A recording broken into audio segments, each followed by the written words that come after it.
Good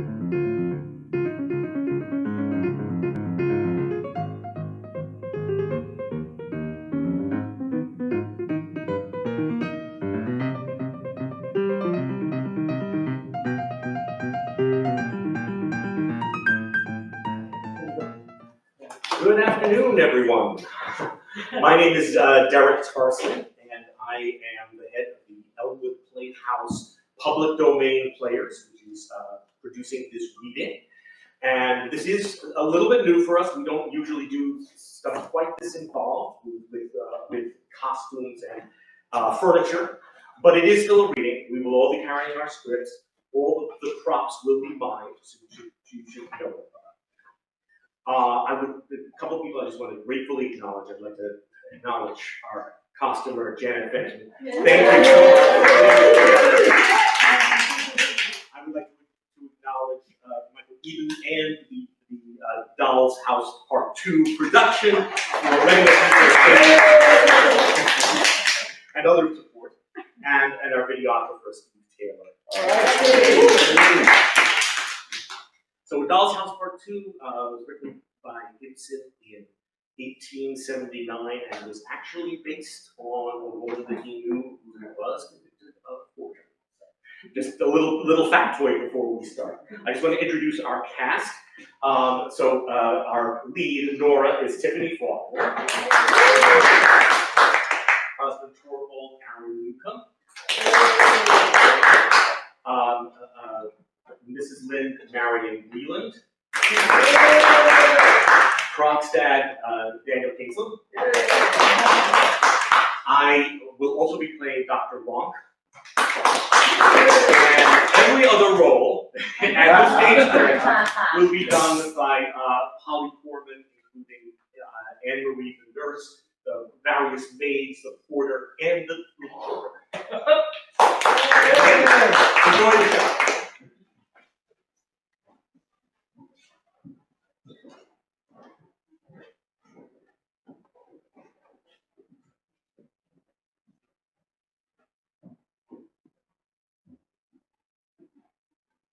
Act 1. A room furnished comfortably and tastefully, but not extravagantly. A bell rings in the hall. Shortly afterwards, the door is heard to open. Enter Nora, carrying a number of parcels. She leaves the outer door open, and through it is seen a porter who is carrying a Christmas tree and a basket, which he gives to the maid who's opened the door.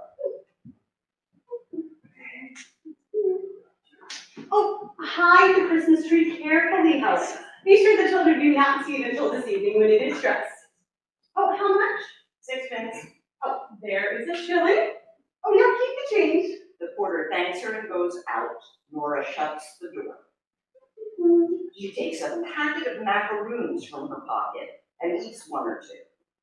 Then goes cautiously to her husband's door and listens.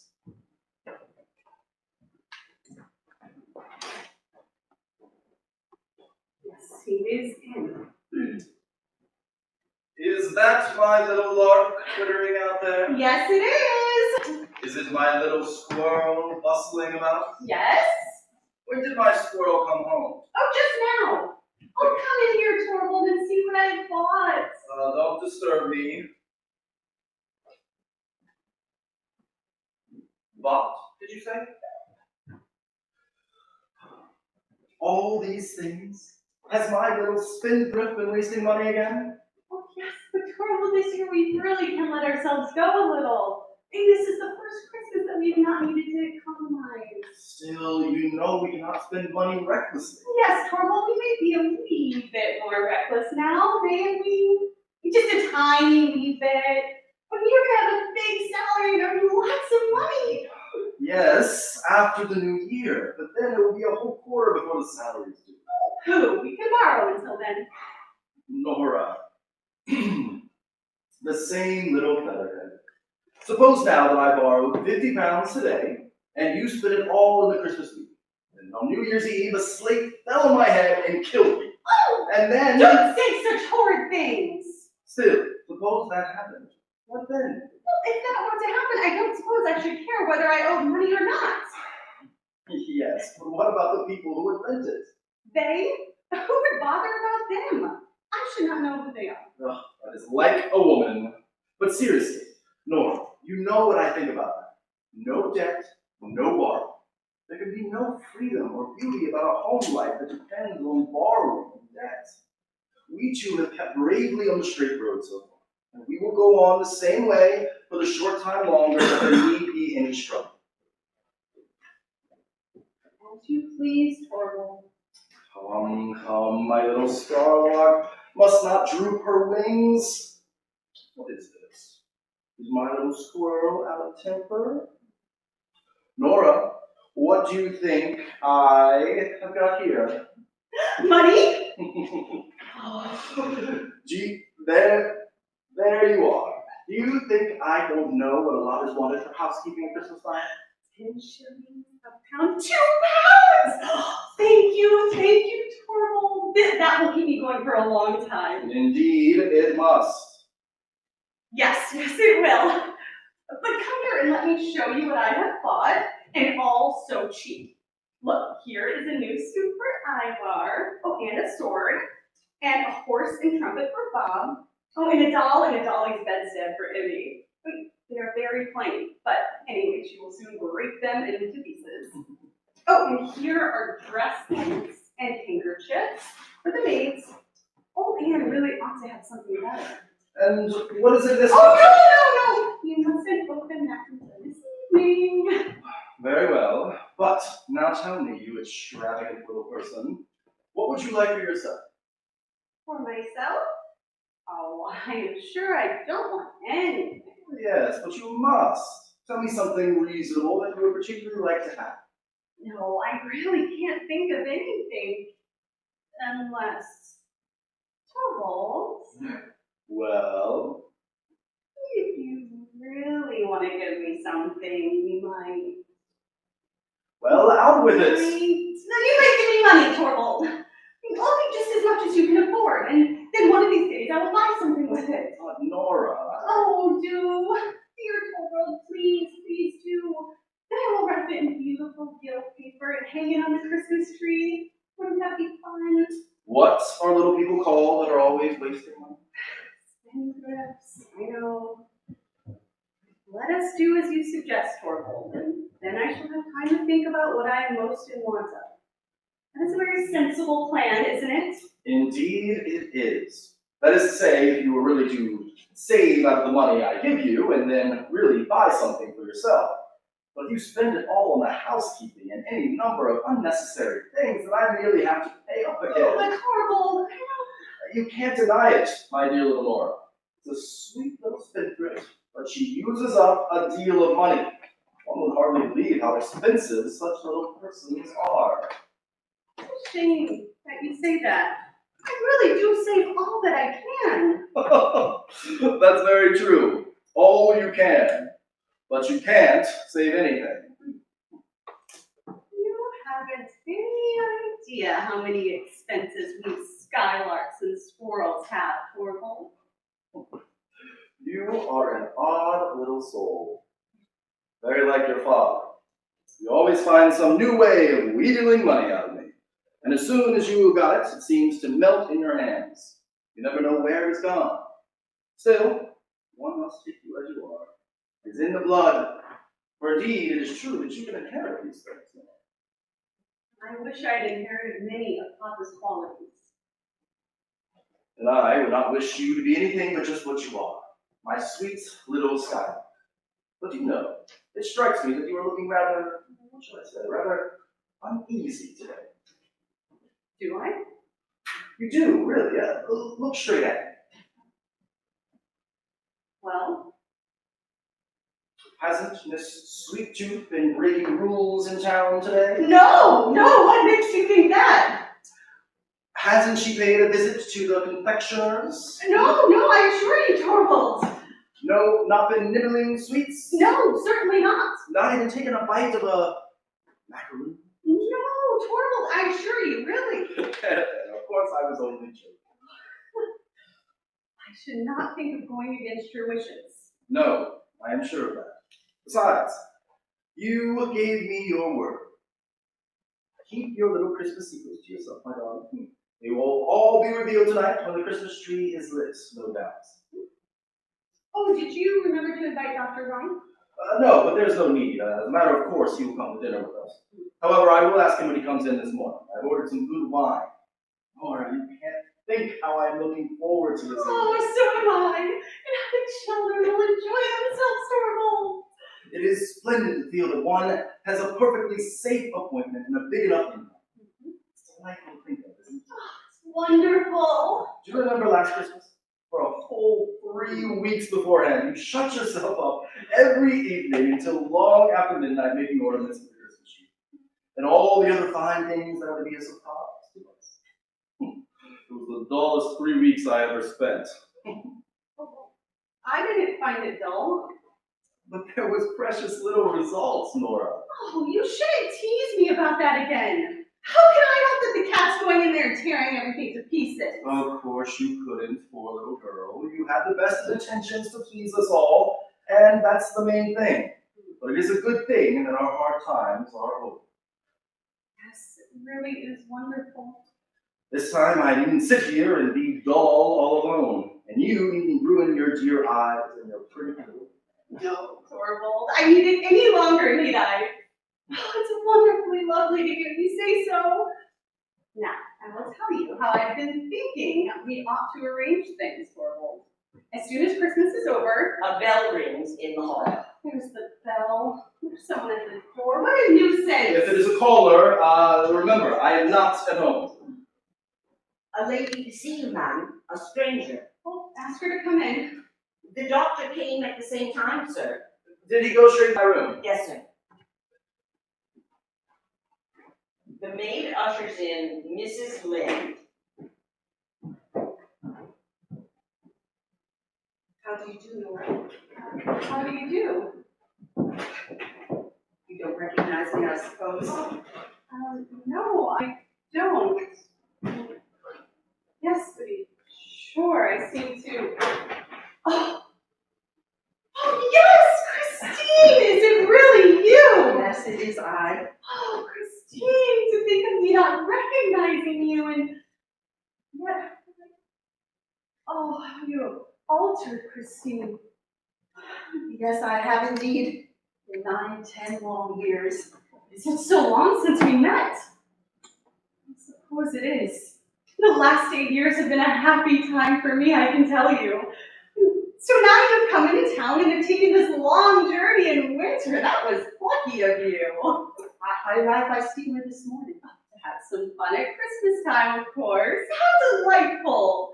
We will have such fun together. Oh, but take off your things. You're not cold, I hope. Now, here, sit down by the stove and be cozy. I will sit in the rocking chair. Now, there, you look like your old self again. It was only the first moment. Look, you are a little paler, Christine, and perhaps a little thinner. And much, much older Nora. Oh, well, perhaps a little older. I mean, very, very little, certainly not much. Oh, what a thoughtless creature I am, just chattering away like this. My poor dear Christine, you forgive me. What do you mean, Nora? Oh, Christine, you are a widow. Yes, it is 3 years ago now. Yes, I know. I saw it in the papers. Oh, I assure you, Christine, I so often meant to write to you at the time, but I always put it off or something always prevented me. I quite understand, dear. It is very bad of you, Christine. Poor thing, how you must have suffered. And he left you nothing. No. And no children. No, Nothing at all, then. not even any sorrow or grief to live upon. Christine, is that possible? It sometimes happens, Nora. So you were quite alone. How dreadfully sad that must be. I have 3 lovely children. You can't see them just now, but they're out with their nurse, but now you must tell me all about it. No, I want to hear about you. Oh, no. No, you must begin. I mustn't be selfish today. Today I must think only of your affairs. But there is one thing I must tell you. Do you know that we've had a great piece of luck? No, what is it? Oh, just fancy. My husband has been made manager at the bank. Your husband? What good luck. Oh, yes, tremendous. You know, barrister's profession is such an uncertain thing, especially if you will undertake unsavory cases. And naturally, Torvald has never been willing to do that. And I quite agree with him. I mean, you may imagine how pleased we are. He's to take up his work in the bank in the new year, and maybe he will have a big salary and lots of commissions. For the future, we can live quite differently. We can do just as we like. I feel so relieved and so happy, Christine. Oh, it'll be splendid to have heaps of money and not have to have any anxiety, won't it? Yes, anyhow, I think it would be delightful to have what one needs. Oh, no, not only what one needs, but heaps and heaps of money. Nora, haven't you learned sense yet? In our school days, you were a great spendthrift. Yes, that is what Torvald says now, but Nora is not so silly as you think. We have not been in a position for me to waste money. We have both had to work. You too. Oh yes, odds and ends, needlework, crochet work, embroidery, that kind of thing. And other things as well. You know Torvald left his office when we were married, and there was no prospect of promotion there, and he had to try to earn more than before. During the first year, he overworked himself dreadfully. You see, he had to take out money any way he could, and he worked early and late, but he couldn't stand it and felt dreadfully ill. And the doctor said it was necessary for him to go to the south.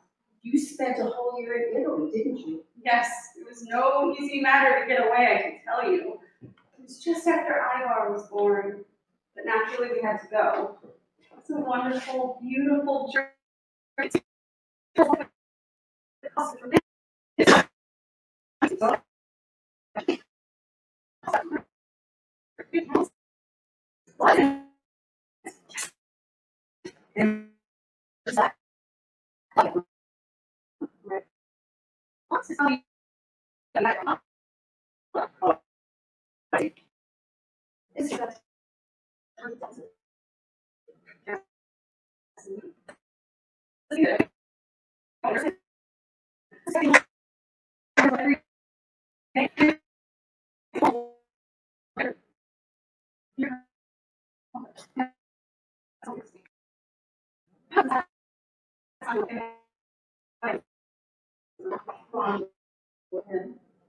And you went on to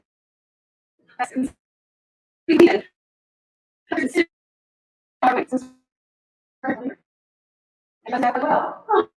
Sound as a bell. The doctor. Well, what doctor? Dr. Nate said the gentleman who arrived here just as I was the doctor. Oh, yes, that was Dr. Wrong, but he doesn't come professionally. He's our greatest friend and comes at least once every day. No, Torvald had an hour's illness since then, and our children are strong and healthy, and so am I. Oh, Christine, it's good to be alive and happy. Oh, but how horrid of me.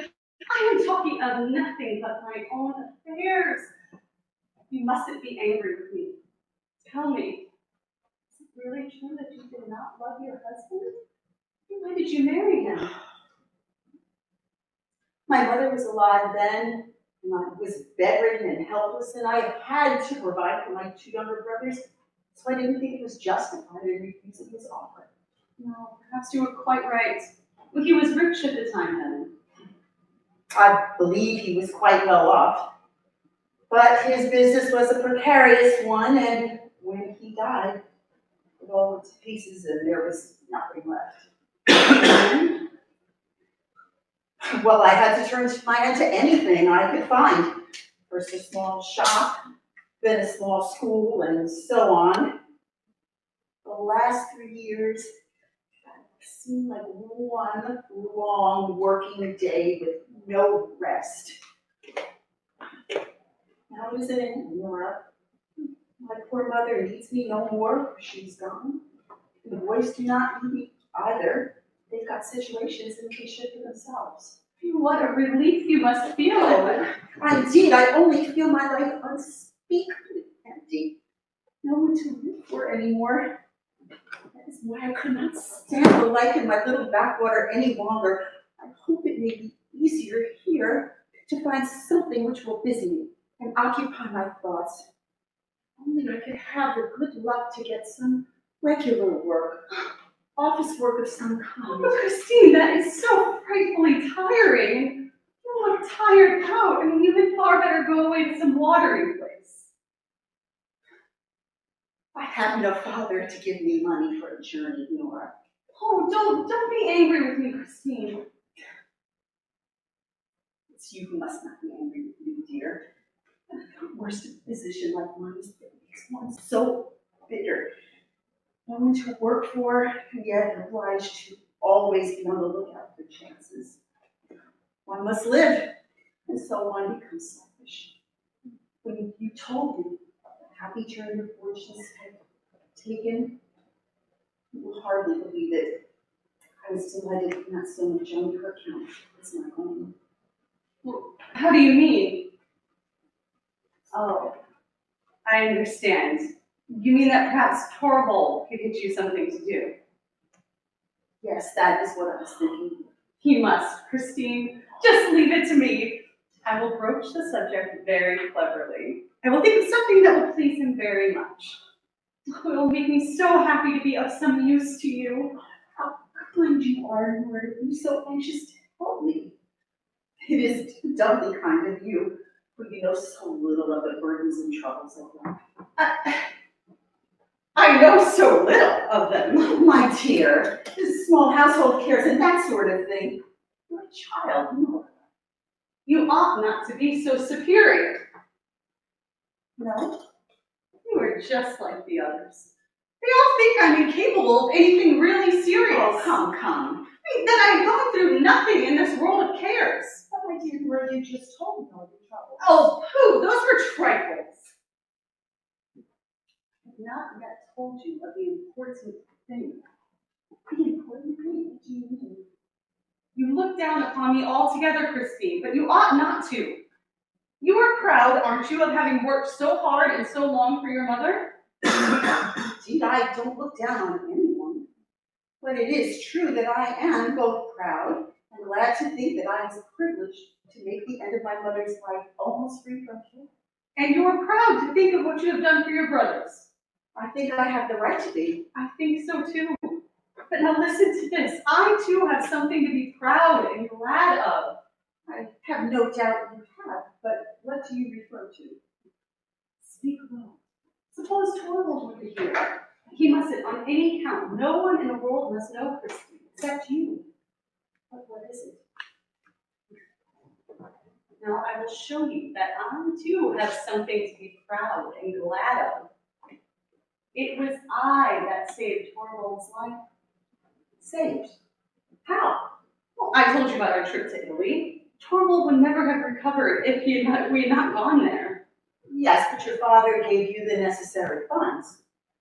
Yes, that is what Torvald and all the others think, but Papa didn't give us a shilling. It was I who procured the money. You? All that large sum? 250 pounds. What do you think of that?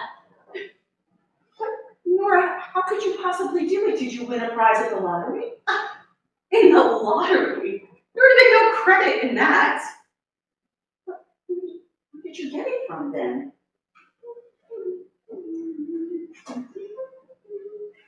Because you couldn't have borrowed it. Couldn't I? Why not? No, a wife cannot borrow without her husband's consent. Oh, if it is a wife who has any head for business, a wife who has the wit to be a little clever. Don't understand it at all, Nora. There's no need you should. I never said I had borrowed the money. I may have got it some other way. Perhaps I got it from some other admirer. When anyone is as attractive as I am. You are a mad creature. Now you know your curiosity, Christine. Listen to me, Nora dear, haven't you been a little bit imprudent? Is it imprudent to save your husband's life? It seems to me imprudent without his knowledge to. But it was absolutely necessary that he should not know. My goodness, can't you understand that? It was necessary. He should have no idea what dangerous conditions he was in. It was to me that the doctors came and said that his life was in danger, and that the only thing to save him was to live in the South. Do you suppose I didn't try, first of all, to get what I wanted as if it were for myself? I told him how much I should love to travel abroad like other young wives. I tried tears and entreaties with him. I told him that he ought to remember the condition that I was in, and he ought to be kind and indulgent to me. I even hinted that he might raise alone. And that nearly made him angry, Christine. He said that I was thoughtless and that it was his duty as my husband not to indulge me in my whims and caprices, as I believe he called them. Very well, I thought. You must be saved, and that was how I came to devise a way out of the difficulty. And did your husband never get to know from your father that the money had not come from him? No, never. Papa died just at that time. I meant to let him in on the secret and beg him never to reveal it, but he was so ill then. At last there was never any need, there's never any time to tell him. And since then, you've never told the secret to your husband? Oh, good heavens, no! How could you think so? A man who has such strong opinions about these things, and besides, how humiliating and painful would it be for Torvald, with his manly independence, to know that he owed me anything. It would upset our mutual relations altogether. Our beautiful and happy home would no longer be what it is now. Do you mean never to tell him about it? Yes, someday perhaps, after many years, when I am no longer as nice looking as I am now. Don't laugh at me. And of course, Torvald is no longer, when Torvald is no longer as devoted to me as he is now, and my dancing and dressing up and reciting have palled on him, then it may be of use to have something in reserve. What nonsense! I mean, that time will never come. Now, what do you think of my great secret, Christine? Do you still think I am of no use? I can tell you, too, that this affair has caused me a lot of worry. It has been no means easy for me to meet my engagements punctually. Oh, I may tell you, there is a thing that is called in business quarterly interest, and another thing in payments called monthly installments. And it's always a little dreadful and difficult to manage them. I had to save a little here and there when I could. You understand? I've not been able to put much aside for my housekeeping money, for Torvald must have a good table. I couldn't let my children be shabbily dressed. I felt obliged to use up all he gave me for them. Sweet little darlings. So it has all come out of your own necessities of life? Oh, Nora? Of course. Besides, I was the one responsible for it. And whenever Torvald has given me money for new dresses and such, I've never spent more than half of it. I've always bought the simplest and cheapest things. Thank heaven any clothes look well on me, so Torvald has never noticed it. But it was often very hard on me, Christine, because it is delightful to be really well dressed, isn't it? Quite so. Well, then I found other ways of earning money. Last winter, I was lucky enough to get a lot of copying to do, so I locked myself up and sat writing every evening until quite late. I mean, many a time I was desperately tired, but all the same, it was a tremendous pleasure to sit there working and earning money. It's like being a man. How much have you been able to pay off in that way? I can't tell you exactly. You see, it is very difficult to keep an account on all of a business matter of that kind. I only know that I paid every penny that I could scrape together. Many a times I was at my wit's end. Then I used to sit here and imagine that a rich old gentleman had fallen in love with me. What? Who was it? Be quiet. that he had died, and that when he opened his will, it contained written in big letters the instruction, the lovely Mrs. Nora Helmer is to have all I possess over to her at once in cash. Oh, my dear Nora, who could that man be? Oh, goodness gracious! Can't you understand? There was no old gentleman at all. It was only something that I used to sit here and imagine.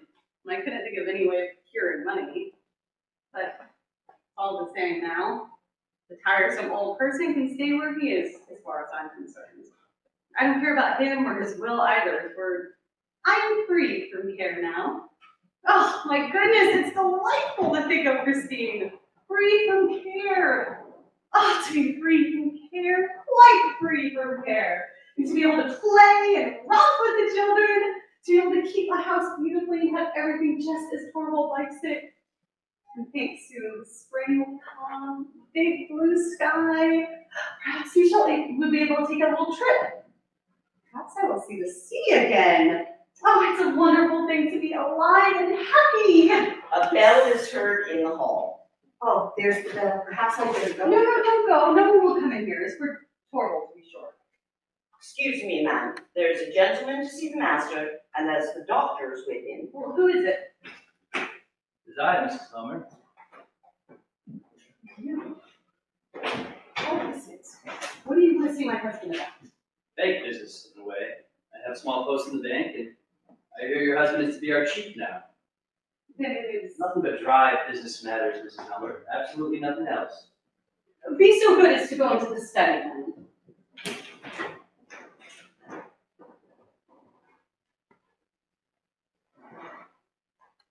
Nora, who was that man? Oh, a lawyer of the name Krogstad. And it really was he. Do you know the man? I used to, many years ago. At one time, he was a solicitor's clerk in our town. Oh, yes, he was. He is greatly altered. He made a very unhappy marriage. He's a widower now, isn't he? With several children. There, now it is burning up. Huh? They say he carries on various kinds of business. Really? Perhaps he does. I don't know anything about it, but don't let us think of business. It is so tiresome. No, my dear fellow, I won't disturb you. I'd rather go into your wife for a little while. Oh, I beg your pardon. I see I'm disturbing you too. No, not at all. Dr. Ronk, Mrs. Lind. Oh, I've often heard Mrs. Lynde's name mentioned here. I think I passed you on the stairs when I arrived here. Yes, I go up very slowly. I can't manage stairs well. Ah, some internal weakness. No, but that is I've been overworking myself. Oh, nothing more than that. Then I suppose you have come to town to amuse yourselves with our entertainments. I have come to look for work. Is that a good cure for overwork? One must live, Dr. Ronk. Yes, general opinion seems to be that that is necessary. Look here, Dr. Ronk. You know you want to live. Certainly. However wretched I may feel, I want to prolong the agony as long as possible. All my patients are like that, and so are those who are morally diseased. One of them, in a bad case too, is at the very moment with help.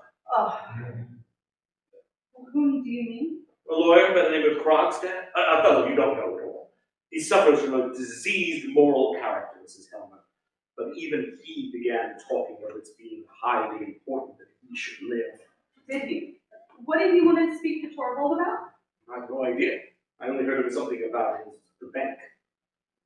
I don't know this. What's his name? Krogstad had anything to do with the bank? Yes, he has some appointment there.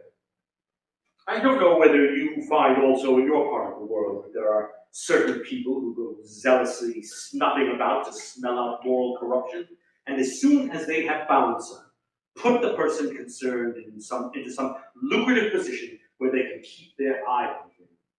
Healthy natures are left out in the cold. well, still, I think the sick are those who most need taking care of. Yes, there you are. That is the sentiment that is turning society into a sick house. Why do you laugh at that? Have you any notion of what society really is? Oh, what do I care about tiresome society? I'm laughing at something quite different. Something extremely amusing. Tell me, Dr. Rum, are all the people who are employed in the bank dependent on Torvald now? Is that what you find so extremely amusing? That's my fare. Oh, it's perfectly glorious to think that we have, well, the Torvald has so much power over so many people. Takes the packet from her pocket. Dr. Rum, what do you say to a macaroon? What? Macaroons? I thought they were forbidden here. Yes, but these are some Christine gave me. Oh, what? Oh, don't be alarmed. You couldn't know that Torvald had forbidden them. I must tell you that he is afraid they will spoil my teeth. But, bah, once in a way. That's so, isn't it, Dr. Rum? By your leave. And you must have one too, Christine. And I shall have one, and this one little one. Or at most two. I am tremendously happy. There's just one thing in the world now that I should dearly love to do. Well, what is that? It's something that I should dearly love to say if Torvald could hear me. Well, why can't you say it? No, I can't. It's so shocking. Shocking. Well, I should not advise you to say it. Still, with us you might. What is it that you would so much like to say if Torvald could hear? I should just love to say, well, I am damned. Are you mad? Here! Say it, here it is. Don't, shush. Well, Torvald dear, have you got rid of him? Yes, he is just gone. Let me introduce you. This is Christine, who has come to town. Christine, excuse me, but I don't Oh, know. Mrs. Lind, dear. Christine Oh. Lind. Of course, a school friend of my wife's, I presume. Yes, we've known each other since then. And just think she has taken a long journey in order to see you. What do you mean? Oh, no, really. Christine is tremendously clever at bookkeeping, and she's frightfully anxious to work under some clever man so as to perfect herself. Very sensible, Mrs. Lynn. And when she heard that you had been appointed manager of the bank, and the news was telegraphed, she traveled here as quickly as she could. Torvald, I'm sure you will be able to do something for Christine for my sake, won't you? Well, it is not altogether impossible. I presume you are a widow, Mrs. Lynn? Yes. And have had some experience of bookkeeping? Oh, yes, a fair amount. Well, it's very likely I may be able to find something for you. What did I tell you? What did I tell you? You have just come at a fortunate moment, Mrs. Lynn.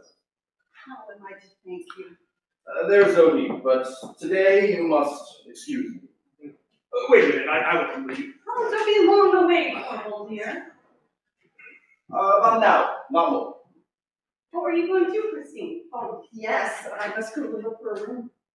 Oh, well, then we can walk down the street together. Oh, what a pity it is we are short of space here. I'm afraid it's impossible for us to... Please don't think of it. Goodbye, Nora dear, and many thanks. Oh, goodbye for the present. Of course you will come back this evening. And you too, Dr. Ron. What do you say, if you are well enough? Oh, you must be. Wrap yourself up well. They go to the door, all talking together. Children's voices are heard on the staircase. There they are! There they are! Come in! The nurse Oh, comes in with sweet the children. blessings! Look at them, Christine. Aren't they darlings? Don't let us stand here in the draft. Come along. The place will only be bearable for mothers now. Ron, Helmer, and Mrs. Lynn go downstairs. The nurse comes with the children. How fresh and well you look. Such red, rosy cheeks like apples and roses. Oh, have you had great fun? That's splendid. What, you pulled both Emmy and Bob along on this sledge? Oh, both at once? That was so good. You are a clever boy, Ivar.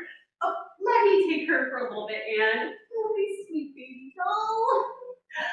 What? Oh, yes, Mother will dance with Bob, too. What? Oh! Have you been snowballing? I wish I'd been there, too. No, I will take their things off, Anne. Please let me go. It is such great fun. Oh, go in now. You look half frozen. There's some hot coffee for you on the stove. The nurse goes, Nora takes off the children's things while they all talk.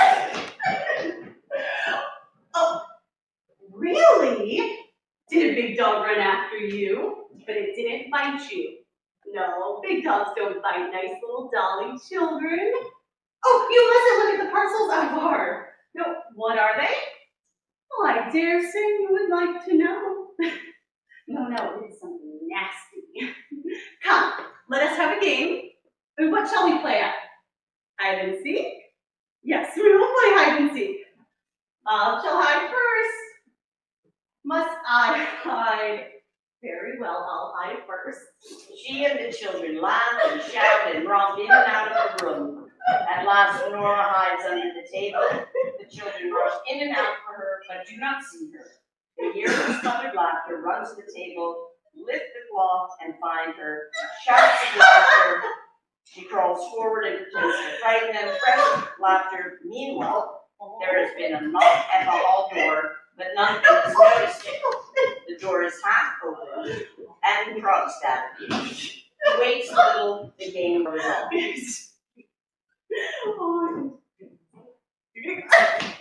Excuse me, Mrs. Henrik. What do you want? Excuse me, the outer door was ajar. I suppose someone forgot to shut it. My husband is out, Mr. Krogstad. I know that. What do you want here then? A word with you. With me? Well, go into the nurse. What? Oh, no, the strange man won't do Mother any harm. When he is gone, we'll have another game. The children go into the room on the left and shut the door. You want to speak to me? Yes, I do.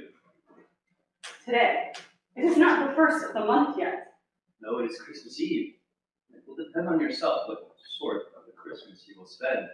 What do you mean? And today is absolutely We impossible won't for talk you. about that until later on. This is something different. I presume you can give me a moment. Yes, I can, although Good. I was in Olson's restaurant and I saw your husband going down the street Yes. with a lady. What then? May I make so bold as to ask if it was Mrs. Lynde, It was. just arrived in town? Yes, today. This great friend of yours, isn't she? She is, but I don't see how that I knew her too, once upon a time. I'm aware of that. Are you? So you know all about it. I thought as much. Then I can ask you without beating about the bush. Does Mrs. Lynde have an appointment in the bank? What right have you to question me, Mr. Krogstad? You, one of my husband's subordinates? But since you ask, you shall know. Yes, Mrs. Lynde is to have an appointment. And it was I who pleaded her case, Mr. Krogstad, let me tell you that. I was right in what I thought then. Sometimes one has a tiny little bit of influence, I should hope so. Because one is a woman, it does not necessarily follow that. Well, when one is in a subordinate position, Mr. Krogstad, they should really be careful to avoid offending anyone who Who may... has influence? Mrs. Hammer, you will be so good as to use your influence on my behalf. What do you mean? You would be so kind as to see that I am allowed to keep my subordinate position in the bank. What do you mean by that? I mean, who proposes to take your post away from you? Oh, there is no necessity to keep up the pretense of ignorance. I can quite understand that your friend is not very anxious to expose herself to the chance of rubbing shoulders with me. And I quite understand, too, whom I have to thank for being turned off. But I assure you... Very likely. But to come to the point, the time has come and I should advise you to use your influence to prevent that. But Mr. Krogstad, I have no influence. Haven't you? I thought you said yourself just now. Naturally, I did not mean that you to put that construction on it. What should make you think I have any influence of that kind with my husband? I have known your husband from our student days. I don't suppose he is any more unassailable than other husbands. If you speak slightly of my husband, I shall turn you out of the house. You are bold, Mrs. Elmer. I'm not afraid of you any longer. As soon as the New Year has come, I shall, in a very short time, be free of the whole thing. Listen to me, Mrs. Elmer. It If necessary, I am prepared to fight for my small post in the bank as if I were fighting for my life. So it seems. It is not only for the sake of the money. Indeed, that weighs on me least in the matter. There is another reason. Well, I may as well tell you. My position is this. I dare say you know, like everybody else, that once, many years ago, I was guilty of indiscretion. Think I have heard something of the kind? The matter never came into court, but every way seemed to me to be closed after that. So I took to the business that you know of. I had to do something, and honestly, I don't think I've been one of the worst. But now I must cut myself free from all that. My sons are growing up. For their sake, I must try and win back as much respect as I can in the town. This post in the bank was the first step up for me. And now your husband is going to kick me downstairs again into the mud. But you must believe me, Mr. Krogstad. It is not in my power to help you at all. Then it's because you haven't the will. I have means to compel you. You don't mean that you will tell my husband that I owe you money? Suppose I were to tell him. It would be perfectly infamous of you. To think of it as learning my secret, which has been my pride and joy, such an ugly, clumsy way. That he shall learn it from you. You put me in a horribly disagreeable position. Only disagreeable. Well, do it then. And it will be far worse for you. My husband won't keep you what blackguards you are, and then you certainly won't keep your post then. I asked you if it was only a disagreeable scene at home that you were afraid of. If my husband does get to know of it, of course he will pay you at once what is still owing, and you shall have nothing more to do with it. Listen to me, Mrs. Helmer. Either you have a very bad memory, or you know very little of business. I shall be obliged to remind you of a few details. What do you think? When your husband was ill, you came to me to borrow £250. I didn't know anyone else to go to. I promised to get you the amount. I assume you did so. I promised to get you that amount on certain conditions. Your mind was so taken up with your husband's illness, and you were so anxious to get the money for your journey that you seem to have paid no attention to the conditions of our bargain. Therefore, it will not be amiss if I remind you of them. Now, I promised to get the money on the security of a bond which I drew up. Yes, which I signed. Good. But below your signature, there were a few lines constituting your father's surety for the money. Those lines your father should have signed. Should. He did sign them. I had left the date blank. That is to say, your father should himself have inserted the date on which he signed the paper. Do you remember that? Yes, I think I remember. Then I gave you the bond to send by post to your father. Is that not so? Yes. And you naturally did so at once because 5 or 6 days afterwards, you brought me the bond with your father's signature. And then I gave you the money. Well, haven't I been paying it off regularly? Fairly so, yes. But to come to the matter at hand, that must have been a very trying time for you, Mrs. Helmer. It was, indeed. Your father was very ill, wasn't he? He was very near his end. And died soon afterwards. Yes. Tell me, Mrs. Helmer, can you by any chance remember what day your father died?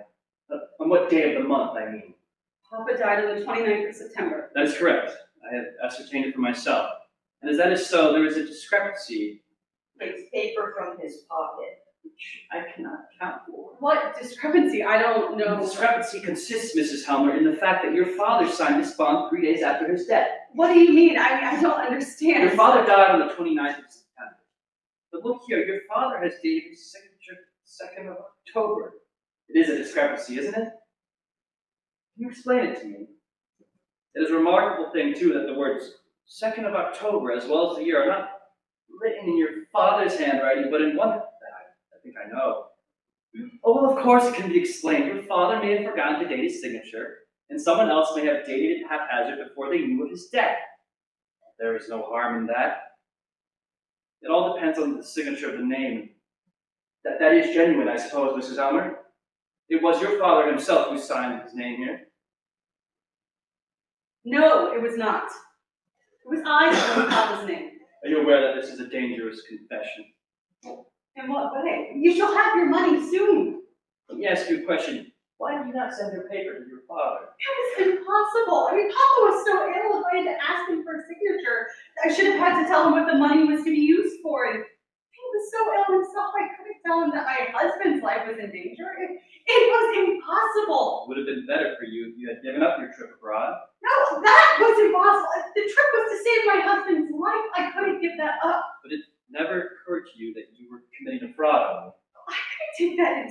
I didn't trouble myself about you at all. I couldn't bear you because you put so many heartless difficulties in my way. Although you knew what a dangerous condition my husband was in. Mrs. Helmrich, evidently do not realize clearly what it is that you have been guilty of. But I can assure you that my one false step, which lost me all my reputation, was nothing more or nothing worse than what you have done. You. Do you ask me to believe that you were brave enough to run the risk of saving your wife's life? The law cares nothing about motives. Then it must be a very foolish law. Foolish or not, it is the law by which you will be judged if I produce this paper in court. I don't believe it. Is a daughter not allowed to spare her dying father anxiety and care? Is a wife not allowed to save her husband's life? I don't know much about law, but I'm certain that there must be laws permitting such things as that. Have you no knowledge of such laws, you who are a lawyer? You must be a very poor lawyer, Mr. Krogstad. Maybe. Matters of business, such business as you and I have had together. Do you think I don't understand that? Very well. Would you please?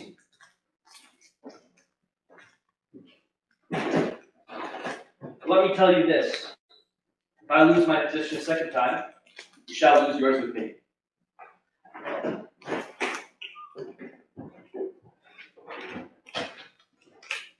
Nonsense! You're trying to frighten me like that. I'm not so silly as he thinks. No, it's impossible. I did it for love's sake. Children in the doorway. Mother, the stranger man has gone out through the gate. Yes, dears, I know. But don't tell anyone about the stranger man. Do you hear? Not even Papa. No, Mother. But will you come and play again? Oh, not now. But Mother, you promised Yes, us. but I can't now. Run away in. I have such a lot to do. Run away in, my sweet little darling. She gets them into the room and shuts the door. No. Helen, bring the tree in. No, it is quite impossible. Where shall I put it, Mom? Oh, and here in the middle of the floor. Shall I get you anything else? No, thank you. I have all that I want. She begins dressing the tree. Candle here, flowers here. Oh, that horrible man. It's all nonsense. There's nothing wrong. Tree shall be splendid. I'll do everything I can to please you, Torvald. Sing for you, dance for you. Oh, are you back already? Yes. Has someone been here? Here? No.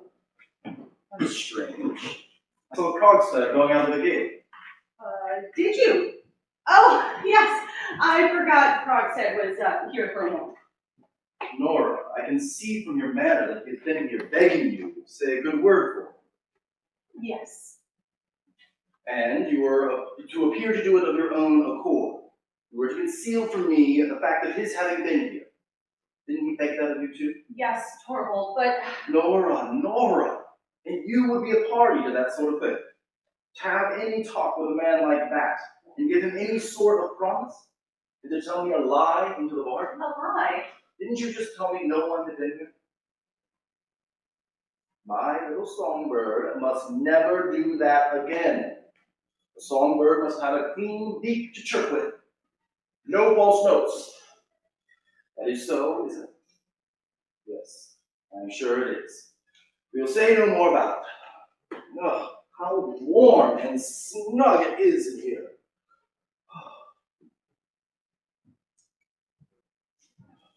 Torvald,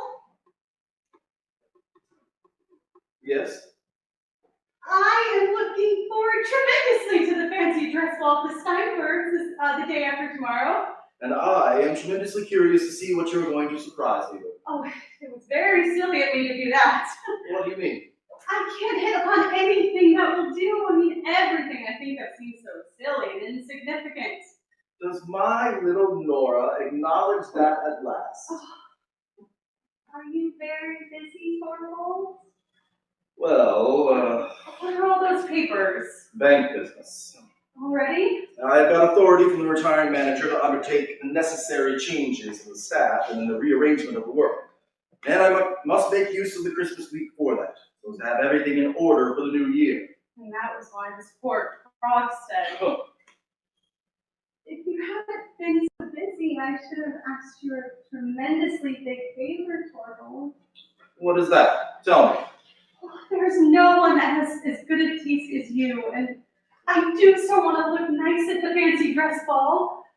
Torvald, could you take me in hand and decide what I shall go as, and what sort of dress I shall wear? Aha, so my obstinate little woman is obliged to get someone to come to her rescue. Yes, Torvald, I can't get along a bit without your help. Very well, I will think it over. We shall manage to hit upon something. Oh, that is nice of you. And how pretty the red flowers look. But tell me, was it really something very bad that this Krogstad was guilty of? He forged someone's name. Have you any idea what that means? Isn't it possible that he was driven to do so by necessity? Yes, or, as in so many cases, by imprudence. I am not so heartless as to condemn a man altogether because of a single false step of that kind. No, you wouldn't, would you, Torvald? Many a man has been able to retrieve his character if he has openly confessed his fault and taken his punishment. Punishment? But Krogstad did nothing of that sort. He got himself out of it by a cunning trick.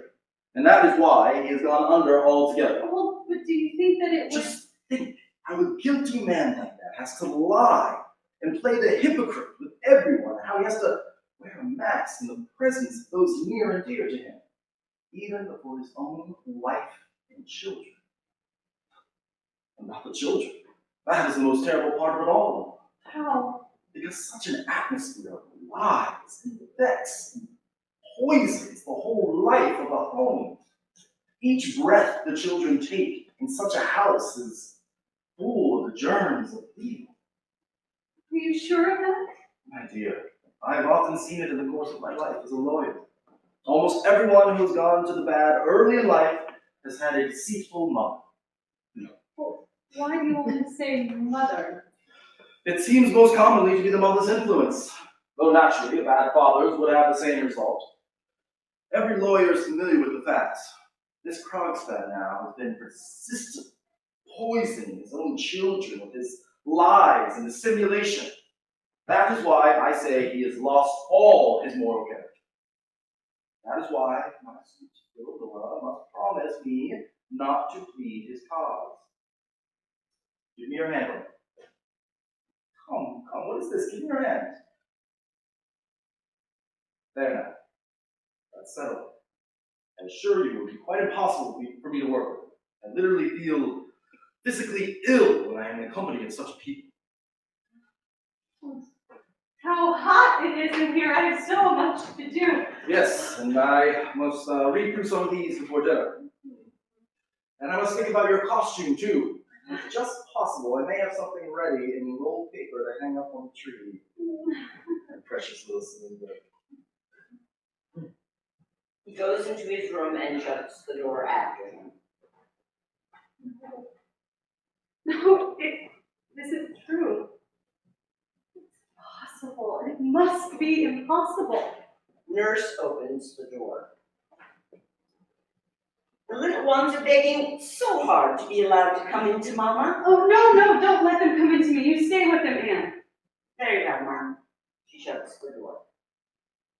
Pray, my little children. Poison my home. It's not true. It can't possibly be true. Act 2, the same scene. The Christmas tree's in the corner by the piano, stripped of its ornaments. Nora is alone in the room. Someone's coming in. Someone's coming down. No, it is no one. Oh, of course, no one will come today. Christmas Day, not tomorrow either, but perhaps. She looks out the window. No, nothing in the letterbox. It is quite empty. Ugh, what rubbish! Of course he can't be in earnest about it. Such a thing couldn't happen. It is impossible. I have 3 little children. Enter the nurse, carrying a big cardboard box. At last I have found the box with the fancy dress. Oh, thanks. Put it on the table. But it is very much in want of mending. Oh, I shall like to tear it into 1,000 pieces. What an idea. It can easily be put in order. Just a little patience. Yes, I will go and get Mrs. Lynn to come and help me with it. Out again in this horrible weather. You will catch cold now and make yourself ill. Well, worse than that might happen. How are the children?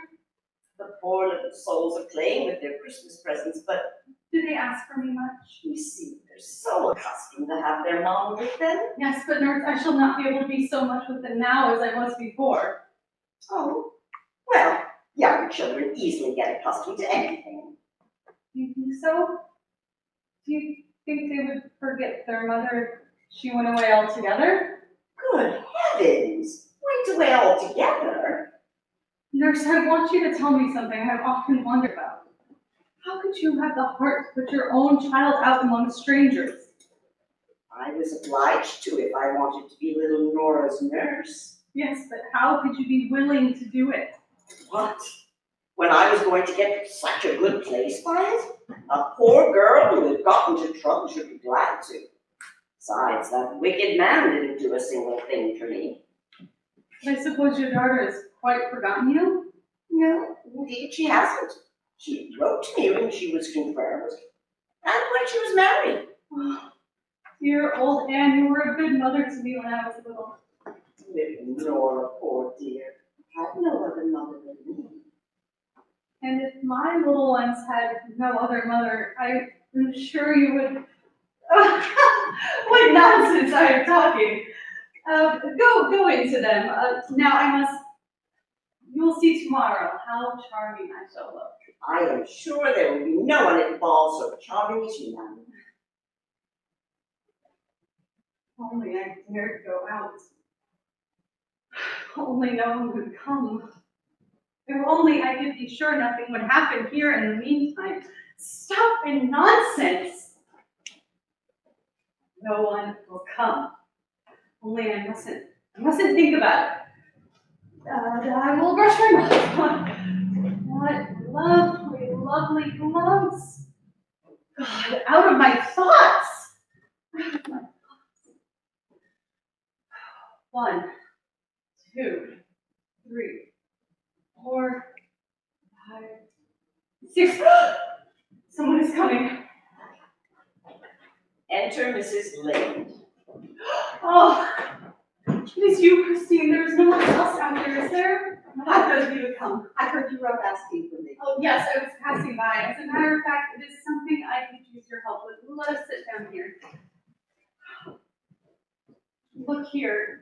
Tomorrow evening is to be the fancy dress ball at the Steinbergs who live above us.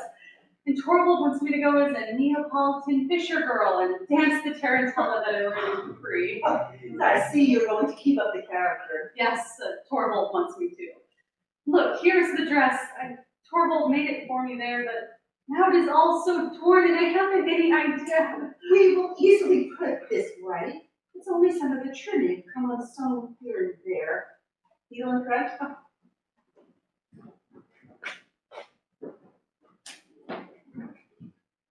Now then, that's all I want. It's nice of you. So you are going to be dressed up tomorrow, Nora. I'll tell you what. I shall come in for a moment and see you in your fine feathers. I've completely forgotten to thank you for a delightful evening yesterday. Oh, well, I don't think yesterday was as pleasant as usual. You ought to have come to town a little earlier, Christine. Certainly Torvald doesn't understand how to make a house dainty and attractive. Oh, so to you it seems to me you're not your father's daughter for nothing. But tell me, is Dr. Rock always as depressed as he was yesterday? Oh, no, yesterday it was very noticeable. must tell you that he suffers from a very dangerous disease. He has consumption of the spine, poor creature. His father was a horrible man who committed all sorts of excesses, and that is why his son was sickly from childhood. Do you understand? But my dear Nora, how would you know anything about such things? When you have 3 children, you get visits now and then from married women who know something of medical matters, and they talk about one thing or another. Does Dr. Rob come here every day? Every day, regularly. He's Torvald's most intimate friend and a great friend of mine, too.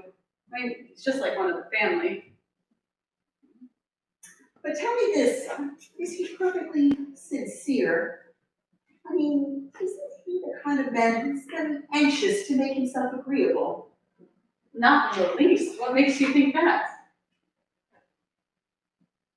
When you introduced me to him yesterday, he declared that he had often heard my name mentioned in this house. But afterwards, I noticed that your husband hadn't the slightest idea who I was.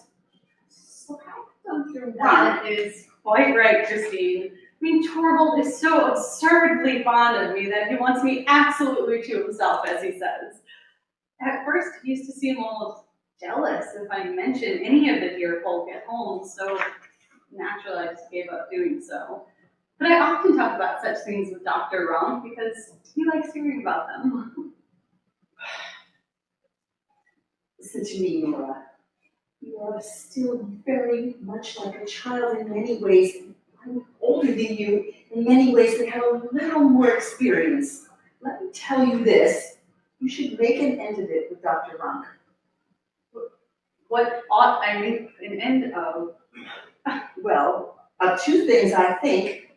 Yesterday, you talked some nonsense about a rich admirer who is to leave you money. An admirer who doesn't exist, unfortunately. But what then? Is Dr. Rump a man of means? Yes, he is. And has no one to provide for. No, no one, but... And comes here every day. Yes, I told you so. But how can this well-bred man be so tactless? I don't understand you at all. Prevaricate, Nora. Don't you suppose I don't guess who lent you the 250 pounds? Are you out of your senses? How can you think of such a thing? A friend of ours who comes here every day. Do you realize what a horribly painful position that would be? Then isn't he?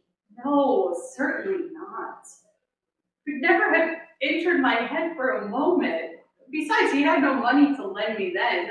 He came into his money afterwards. Well, I think that was lucky for you, my dear Nora. No, it never would have come into my head to ask Dr. Ron. Although I'm quite sure if I hadn't asked him. But you won't. No, of course not. I have no reason to think it could possibly be necessary. But I'm quite sure that if I told Dr. Ron, Behind your husband's back. I must make an end of it with one or the other, and that will be behind his back too. I must make an end of it then. But that is what I told you yesterday, but A man can put a thing like that straight much easier than a woman. one's husband, yes. Nonsense! When you pay off your debt, you get your bond back, don't you? Yes, as a matter of course. You can tear it into 100,000 pieces and burn it up, that nasty, dirty paper. Nora, you are concealing something from me. Do I look as if I were? Something happened to you since yesterday morning. Nora, what is it? Christine, hush. There's Torvald come home. Do you mind going into the children? At present, Torvald can't bear to see dressmaking going on. Let Anne help you. But I'm not going away from here until we've had it out with one another. She goes into the room as Helmer comes in. Oh, I wanted you so much, Torvald, dear. Was that the dressmaker? Oh, no, it was Christine. She's helping me put my dress in order. You will see I shall look quite smart. Wasn't that a happy thought of mine? Splendid. But Don't you think it was nice of me too to do as you wished? Nice. Because you do as your husband wishes. Well, you little rogue, I am sure you not mean it in that way. But I'm not going to disturb you. You will want to be trying on your dress, I expect. I suppose you were going to work. Ugh, yes. Look at that. I've just been into the bank. Torvald, Yes? if your little squirrel were to ask you for something very, very silly, What then? would you do it? I should like to hear what it is first. Your squirrel would run about and do all her tricks, and it would be nice. And do what she wants. Speak plainly. Your skylark would chirp about in every room with her song rising and falling. Well, my skylark does that anyhow.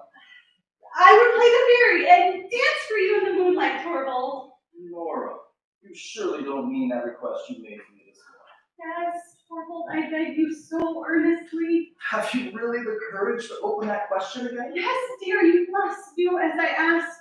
You must let Krogstad keep his post in bed. My dear Nora, it is his post that I have arranged Mrs. Lynn shall have. Yes, and you've been awfully kind about that, but could you just as well dismiss some other clerk instead of Krogstad? This is simply incredible obstinacy.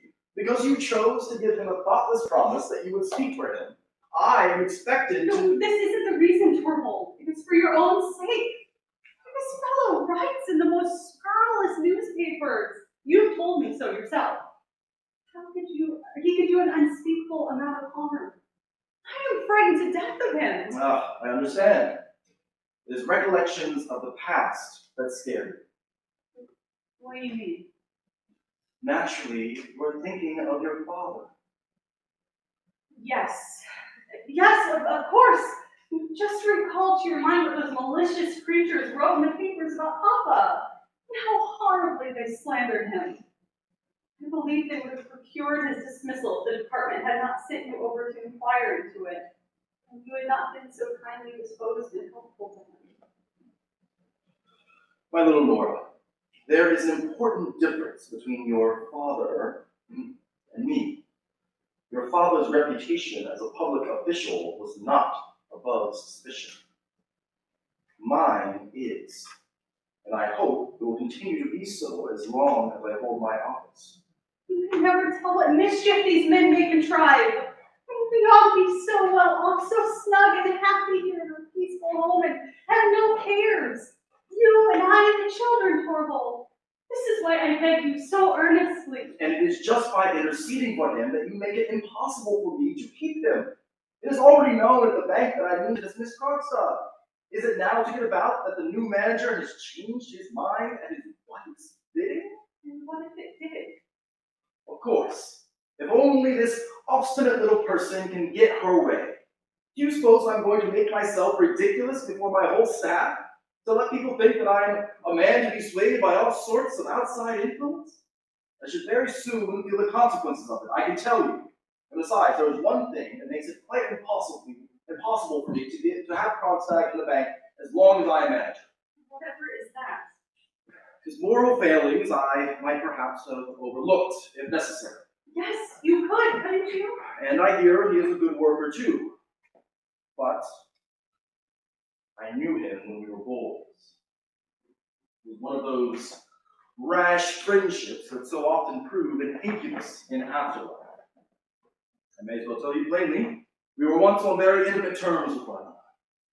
But this tactless fellow lays no restraint on himself when other people are present. On the contrary, he thinks it gives him the right to adopt a familiar tone with me.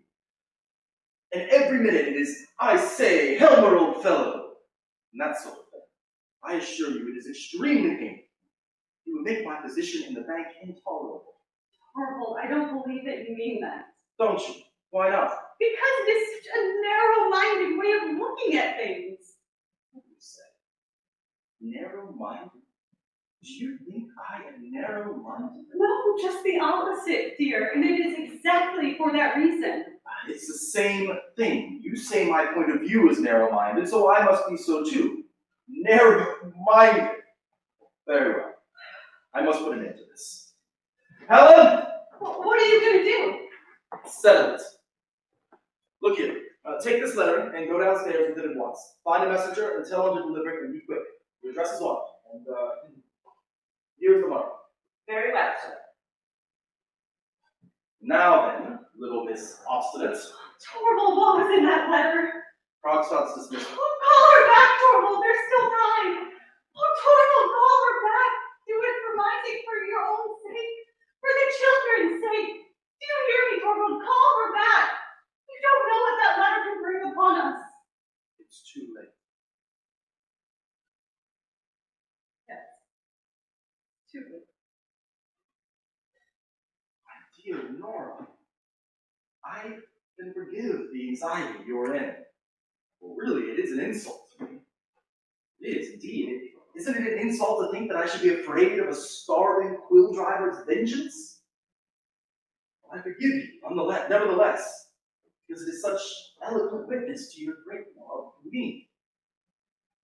And because, as it should be, my own darling Nora, come what will, you may be sure I shall have both the courage and strength if they be needed.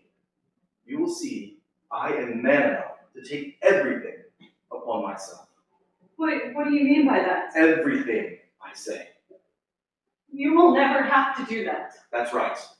Well, we will share it, Nora, as man and wife should. That is how it shall be. Are you content now? There. These frightened dove's eyes. The whole thing is only the wildest fancy. Now, you must go and play through the tarantella and practice with your tambourine. I shall go into the inner office and shut the door, and I shall hear nothing. You can make as much noise as you please. And when Ronk comes in, tell him where he will find him. He's capable of doing it. He will do it. He will do it in spite of everything. No, not that. Never. Anything rather than that. Some help. Some way out of it. The doorbell rings. Oh, Dr. Ronk. Oh, anything rather than that. Anything, whatever it is.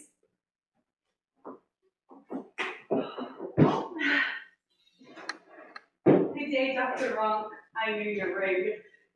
But you mustn't go into Torvald now. I think he's busy with something. And you? Oh, you know very well I always have time for you. Thank you. I shall make as much use of it as I can. Oh, well, what do you mean by that? As much of it as you can. Well, does it alarm you? It was such a strange way of putting it. Is anything likely to happen? Nothing but what I have long been prepared for. I certainly didn't expect it to happen so soon. Well, what have you found out, Dr. Ronk? You must tell me. It is all up with me. I can't be helped. Oh, it is about yourself. Who else? Oh, it is no use lying to oneself. I am the most wretched of all my patients, Mrs. Helmer. Lately, I've been taking stock of my internal economy. Bankrupt. Probably within the month, I shall lie rotting in the churchyard. Oh, what an ugly thing to say! The thing itself is cursedly ugly, and the worst of it is that I shall have to face so much more that is ugly before that. I shall only make one more examination of myself. When I have done that, I shall know pretty certainly when it will be that the horrors of dissolution will begin. There's something I want to tell you. Helmer's refined nature gives him an unconquerable disgust of everything that is ugly. I won't have him in my sick room. Oh, no, but Dr. Ronk. I won't have him there. Not on any account. I bar my door to him. As soon as I am quite certain that the worst has come, I shall send you a card with a black cross on it. And then you will know that the loathsome end has begun. You are quite absurd today. I wanted you so much to be in a really good humor. With death stalking beside me? Have to pay this penalty for another man's sin. Is there any justice in that? Yeah, and in every single family, one way or another, some such inexorable retribution is being exacted. Oh, rubbish! Do talk of something cheerful! Oh, it is a mere laughing matter, the whole thing. My poor innocent spine has to suffer from my father's youthful amusements. Suppose you meant that he was too partial to asparagus and pâté de foie gras, don't you? Yes, and to truffles. Truffles, yes, and oysters, too. Oh, oysters, that goes without saying. And heaps of port and champagne. Oh, it is sad that all these nice things should take their revenges on our bones. Especially that they should revenge themselves on the unlucky bones of those who have not had the satisfaction of enjoying them. Yes, that is the saddest part of all. Why did you smile? No, it was you that laughed. No, it was you that smiled, Dr. Wrong. You are a greater rascal than I thought. Oh, I am in a silly mood today. So it seems. Oh, dear Dr. Wrong. Death mustn't take you away from Torvald and I. It is a loss you would easily recover from.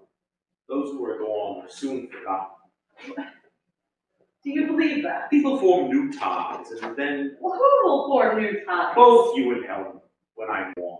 You yourself are already on the high road to it, I think. What did that Mrs. Lynn want here last night? Oh, you don't mean to say you're jealous of poor Christine. Yes, I am. She will be my successor in this house. When I am done for, that will become Hush, don't speak so loud. She's in that room. today again. There you see. She's only come to sew my dress for me. Bless my soul, how unreasonable you are. Be nice now, Dr. Wrong, and tomorrow you'll see how beautifully I shall dance, and you can imagine I am doing it all for you. Oh, and for Will too, of course. Dr. Wrong, I will show you something. What is it? Just look at these! Oh, silk stockings. Flesh-colored. Aren't they lovely? I mean, it's so dark in here now, but tomorrow. No, you must only look at the feet. Oh, well, you may have a little look at the legs, too. Why are you looking so critical? Do you think they won't fit me? I have no means of forming an opinion about that. For shame! That is to punish you. And what other nice things am I allowed to see? Not a single thing more for being so naughty. When I am sitting here, talking to you as intimately as this, I cannot imagine for a moment what would have become of me if I had never come into this house. I do believe you feel thoroughly at home with us. And to be obliged to leave it all, Oh, nonsense! You are not going to leave it. and not be able to leave behind the slightest token of one's gratitude, scarcely even a fleeting regret. Nothing but an empty place which the first comer can fill as well as any other. And if I asked you now for a no, For what? for a big proof of your friendship, Yes. I mean a tremendously big favor. It should really make me so happy for once. But you don't know what it is yet. No. Tell me. I really can't, Dr. Wrong. It is something out of all reason. I mean, it needs advice and help. The bigger a thing it is, the better. I can't conceive what it is you mean. You tell me. Haven't I your confidence? Oh, more than anyone else. I know you are my truest and best friend, and so I will tell you what it is. Well, Dr. Wrong, it is something that you must help me to prevent. You know how devotedly, how inexpressibly, deeply Torvald loves me, and he would never for a moment hesitate to give his life for me. Nora, do you think he is the only one? The only one. The only one who would gladly give his life for your sake? Oh, is that it? I was determined you should know it before I went away. And there will never be a better opportunity than this. Now you know it, Nora, and now you know, too, that you can trust me as you would trust no one else.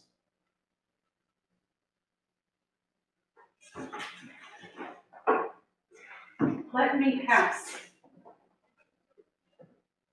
Nora. Helen, bring in the lamp. Dear Dr. Bunk, that was really horrid of you. To have loved you as much as anyone does, is that horrid? No, but to go and tell me so, there was really no need to. What do you mean? Did you know? Maid enters the lamp, puts it down on the table, and goes out. Nora. Mrs. Helmer. Tell me, had you any ideas? How do I know whether I had or whether I hadn't? I really can't tell you. To think you could be so clumsy, Dr. Bunk. We were getting on so nicely. Well, at all events, you know that you can command body and soul. So won't you speak out? After what happened, I beg you to let me know what it is. I can't tell you anything now. Yes, you mustn't punish me in that way. Let me have permission to do for you whatever a man may do. You can do nothing for me now. Besides, I really don't need your help at all. You will find this whole thing really fancy on my part. I mean, it really is so. Of course it is. You were such a nice sort of man, Dr. Bunk. Don't you feel ashamed of yourself now that the lamp has come? Not a bit. But perhaps I had better go. No, Forever. no, indeed. You shall not. Of course you must come here just as before.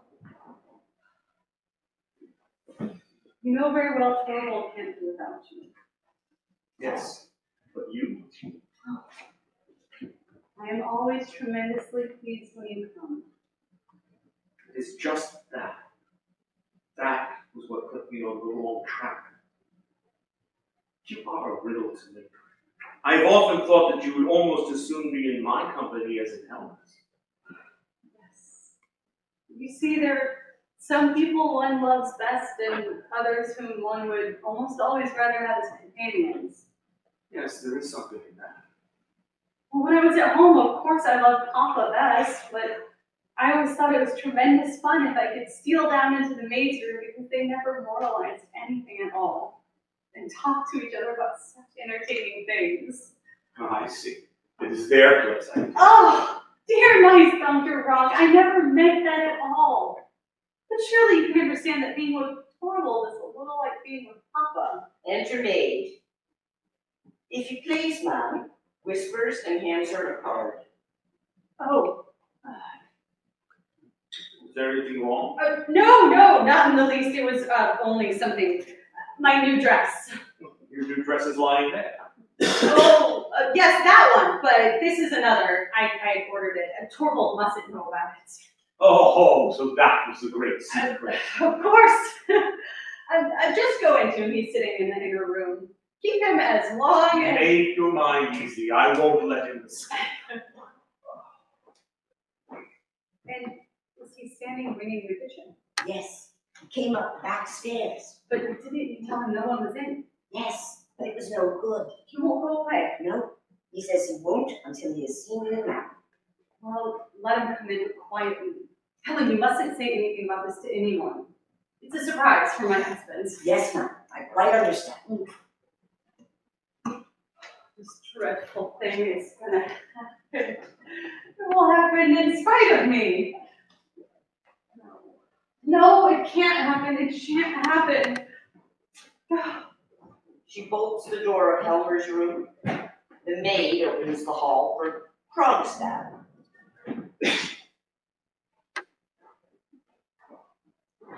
speak while my husband is at home. No matter about that. What do you want, you? An explanation of something. In case, then, what is it? No, I suppose that I've got my dismissal. I couldn't prevent it, Mr. Krogstad. I fought as hard as I could to be on your side, but it was no good. Does your husband love you so little then? He knows what I can expose you to, and yet he ventures to. How could you suppose that he has any knowledge of the sort? I don't suppose so at all. It would not be the least like our dear Torvald ever to show so much courage. Mr. Krogstad, a little respect for my husband, please. Certainly, all the respect he deserves. But since you have kept the matter so carefully to yourself, I make bold to suppose that you have a little clearer idea than you had yesterday of what it actually is that you have done. More than you could ever teach me. Yes, such a bad lawyer as I am. What is it you want of me? Only to see how you were, Mrs. Helmer. I have been thinking of you all day long. A mere cashier, a quill driver, well, a man like me. Even he has a little of what is called feeling, you know. Show it then. Think of my little children. Even your husband thought of mine? But never mind about that. I only wanted to tell you that you need not take this matter too seriously. In the first place, there will be no accusation made on my part. No, of course not. I was sure of that. The whole thing can be arranged amicably. There is no reason why anyone should know anything about it. It will remain a secret between us three. My husband must never know, must never get to know anything about it. And how will you be able to prevent it? Am I to understand that you can pay the balance that is owing? No, not just at present. Or perhaps that you have some expedient for raising the money soon? No expedient I mean to make use of. Well, in any case, it would have been of no use to you now. If you stood there with ever so much money in your hand, I would never part with your bond. Tell me what purpose you mean to put it to. I shall only preserve it and keep it in my possession. No one who is not concerned in the matter shall have the slightest hint of it, so that if the thought of it has driven you to any desperate resolution, It has. you had in your mind to run away from your home, I had. or even something worse, How did you know that?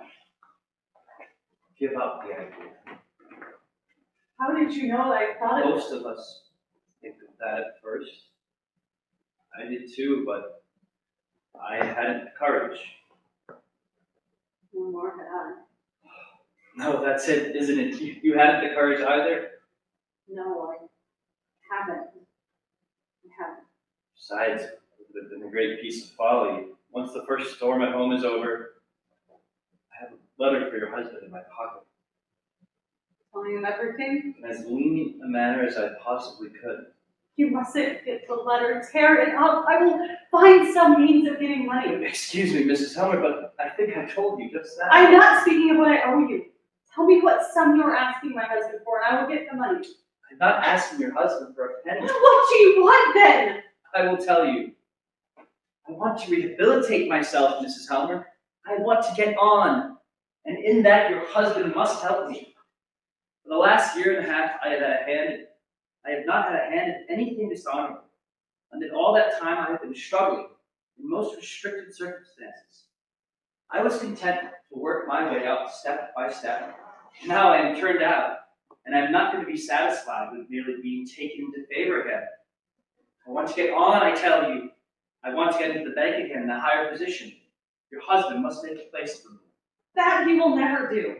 He will. I know him, he dare not protest. And as soon as I am in there again with him, then you will see. Within a year I shall be the manager's right hand. It will be Nils Krogstad and not Torvald Helmer who manages the bank. That's a thing you will never see. Oh, do you mean that you will... I have courage enough for it now. You can't frighten me. A fine, spoiled lady like you. Oh, you will see. You will see. Oh, under the ice, perhaps. Down into the cold, black water. And then in the spring, to float up to the surface. All horrible and unrecognizable with your hair falling out. You can't frighten me. Nor you me. People don't do such things, Mrs. Helmer. Besides, what use would it be?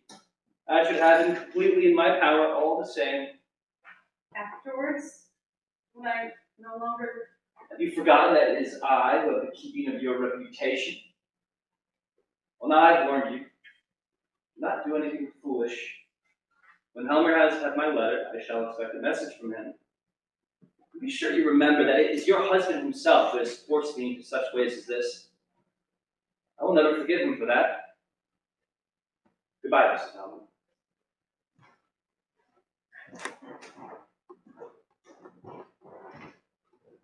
He's going. He's not putting the letter in the box. Oh no, that's impossible. What is this? He's standing outside, he's not going downstairs. Is he hesitating? Can he? A letter drops into the box, then Krogstad's footsteps are heard until they die away as he goes downstairs. In the letter box. There it lies, Torvald. Torvald, there is no hope for us now. Mrs. Lynde comes in, carrying the dress. There, I can't see anything else to mend now. Would you like to try to Christine, come here. You're so agitated. Here. Do you see that letter? There, look. Can you see it through the glass in the letter box? Yes, I see it. That letter's from Krogstad. Nora, it was Krogstad who lent you the money. Yes. No, Torvald will know all about it. Believe me, Nora, that is the best thing for both of you. You don't know all. I forged a name. Good heavens. I only want to say this to you, Christine. You must be my witness. Witness? What do you mean? What am I to? If I should go out of my mind, then it might easily happen. Nora! Or if anything should happen to me, anything, for instance, that might prevent my being here. Nora, If it should happen that there were someone who wanted to take all the responsibility, all the blame, you understand? Yes, but how can you say Then you must be my witness that it is not true, Christine.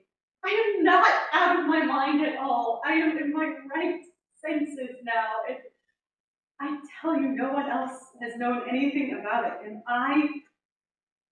I alone did the whole thing. Remember that. I will indeed, but I don't understand this. How should you understand it? A wonderful thing is going to happen. A wonderful thing.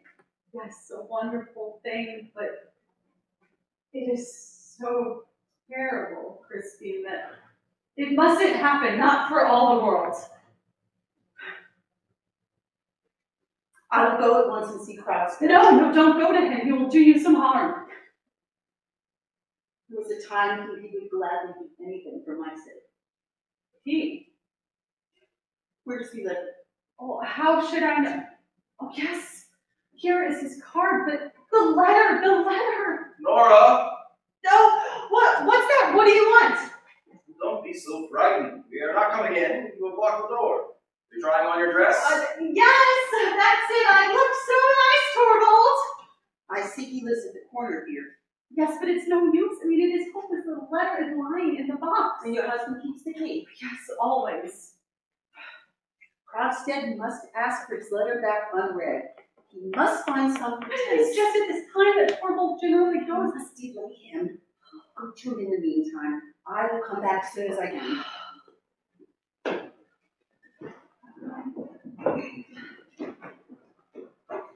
Torvald!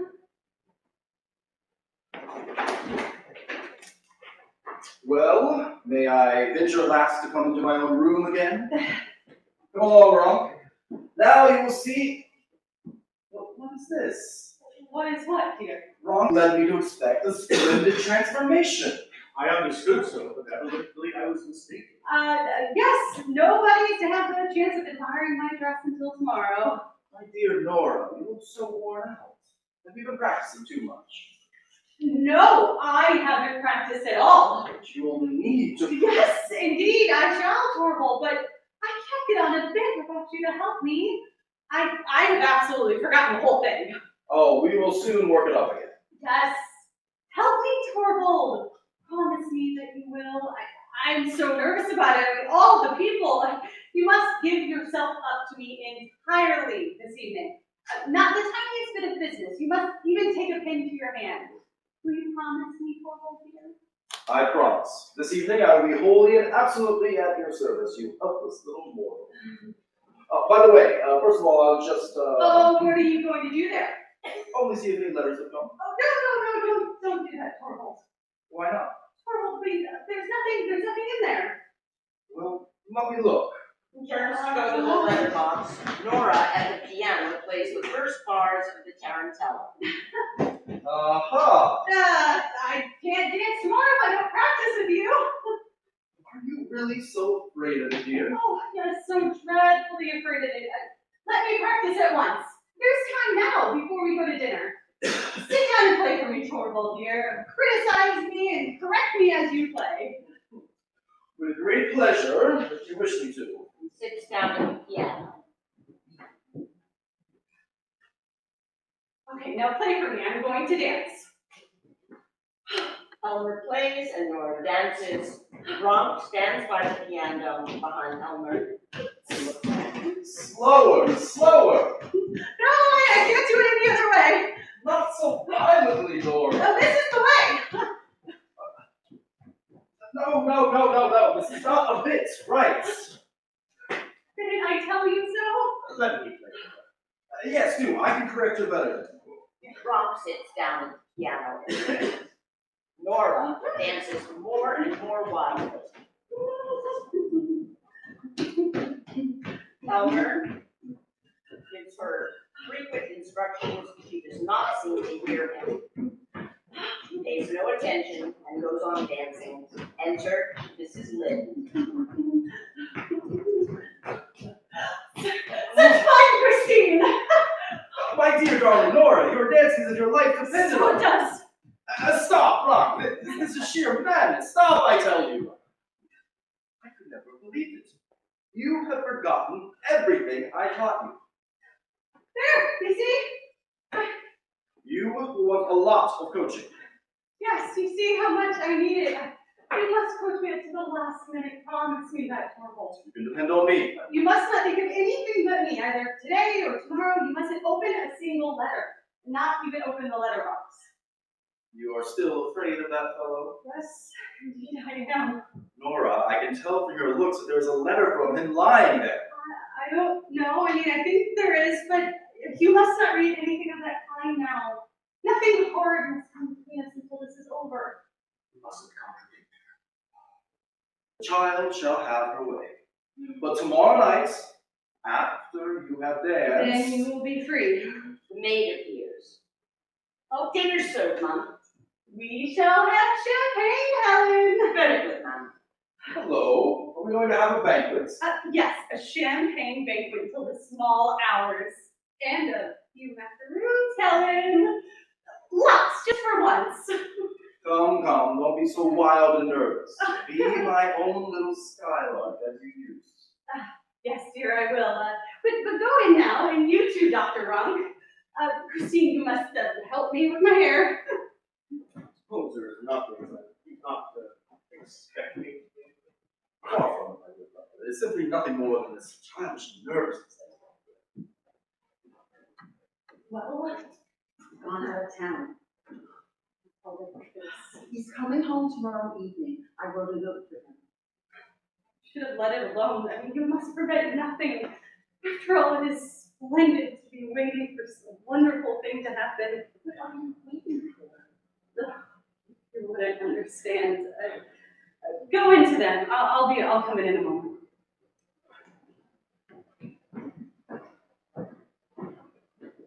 5 o'clock. 7 hours till midnight. And 24 hours until the next midnight. And then Tarantella will be over. 24 and 7. 31 hours till then. Where's my little skylark? Here she is! And black. Act 3. The same scene.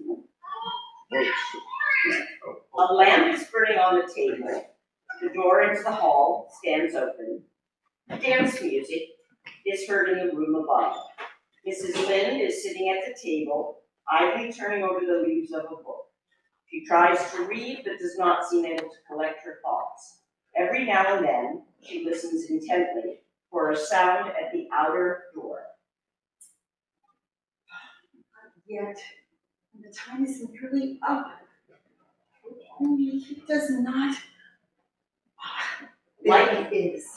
Light footsteps are heard on the stairs.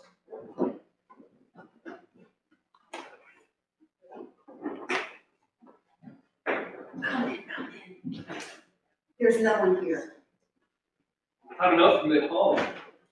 What does this mean? It is absolutely necessary that I should have a talk with you. Really? And is it absolutely necessary that it should be here? It is impossible where I live. There's no private entrance to my rooms. Come in, you're quite alone. The maid is asleep and the Helmers are at the dance upstairs. Are the Helmers really at a dance tonight? Yes, why not? Certainly. Why not? Now, Nils, let us have a talk. Can we two have anything to talk about? We have a great deal to talk about. I shouldn't have thought so. No, you never properly understood me. Was there anything else to understand, except what was obvious to all the world? Heartless woman jilts a man when a more lucrative chance turns up. Do you believe I'm absolutely as heartless as that? And do you think I did that with a light heart? Didn't you? Did you really think that? Whereas you say, why did you write to me as you did at the time? I could do nothing else. As I had to break with you, it was my duty also to put an end to all that you found for me. So that was it. And all this, only for the sake of money. You must not forget that I had a helpless mother and 2 little brothers. We couldn't wait for you, Nils. Your prospects seemed hopeless then. That may be so, but you had no right to throw me over for anyone else's sake. Indeed, I don't know. Many a time I did ask myself if I had the right to do it. When I lost you, it was as if all the solid ground went from under my feet. Look at me now. I'm a shipwrecked man clinging to a bit of wreckage. But help me be near. It was near, but then you came and stood in my way. Unintentionally, Nils. It was only today that I learned it was your place I was going to take at the bank. I believe you if you say so, but now that you know it, are you not going to give it up to me? No, because it would not benefit you in the least. Oh, benefit. I would have done it whether or no. I have learned to act prudently. Life and hard, bitter necessity have taught me that. Life has taught me not to believe in fine speeches. Then life has taught you something very reasonable. But deeds you must believe in. What do you mean by that? You said you were a shipwrecked man clinging to some wreckage. I had good reason to say so. Well, I'm like a shipwrecked woman clinging to some wreckage. No one to mourn for, no one to care for. Was your own choice. There was no other choice then. Well, what now? Nils, how would it be if 2 shipwrecked people could join forces? What are you saying? 2 on the same piece of wreckage would stand a better chance than 1 on their own. Christine, If you suppose brought me to town, do you mean that you gave me thought? could not endure life without work. All my life, as long as I can remember, I have worked, and it has been my greatest and only pleasure. But now I'm quite alone in a world. My life is so dreadfully empty, and I feel so forsaken. There's not the least pleasure in working for oneself. Nils, give me something and someone to work for. I don't trust that. It is nothing but a woman's overstrained sense of generosity that prompts you to make such an offer for yourself. Have you ever noticed anything of the sort in me? Could you really do it? Tell me, do you know all about my past life? Yes. And do you know what they think of me here? You seem to imply that with me you might become quite another man. I am certain of it. Is it too late now? Christine, are you saying this deliberately? Yes, I am sure you are. I see it in your face. Have you really the courage then? I want to be a mother to someone, and your children need a mother. To need each other. Niels, I have faith in your real character. I can dare anything with you. Thanks. Thanks, Christine. Now I shall find a way to clear myself in the eyes of the world. Oh, but I forgot. Oh, hush, the tarantella. Go. Why? What is it? Look, do you hear them up there? When it's over, we may expect them back. Yes, I will go. But it is all of no use. Of course, you're not aware of what steps I have taken in the matter of the Helmers. Yes, I know all about that. And in spite of that, you have the courage to... I understand very well. To a man like you might be driven by despair. If only I could undo what I have done. You cannot. Your letter is lying in the letterbox now. Are you sure of that? Quite sure, but Is that what it all means? You want to save your friend at any cost. Tell me frankly, is that it? Niels, a woman who has sold herself once for another's sake doesn't do it a second time. I will ask for my letter back. No. No, yes, of course I will. I will wait here until Helmer comes. I will tell him he must give me my letter back. That it only concerns my dismissal. That he's not to read it. No, Niels, you must not recall your letter.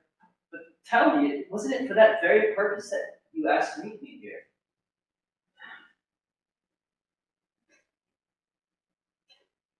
In my moment of first fright, it was. The 24 hours have elapsed since then. In that time, I have witnessed incredible things in this house. Helmer must know all about it. This unhappy secret must be disclosed. They must have a complete understanding between them, which is impossible with all this concealment and falsehood going on. Very well. You will take the responsibility. But there is one thing I can do in any case. I shall do it all at once. You must be quick and go.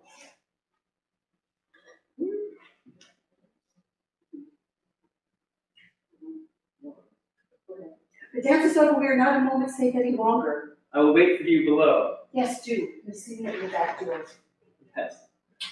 I have never had such an amazing piece of good fortune in my life. What a difference. What a difference. Someone to work for and to live for. A home to bring comfort to. That I will do indeed.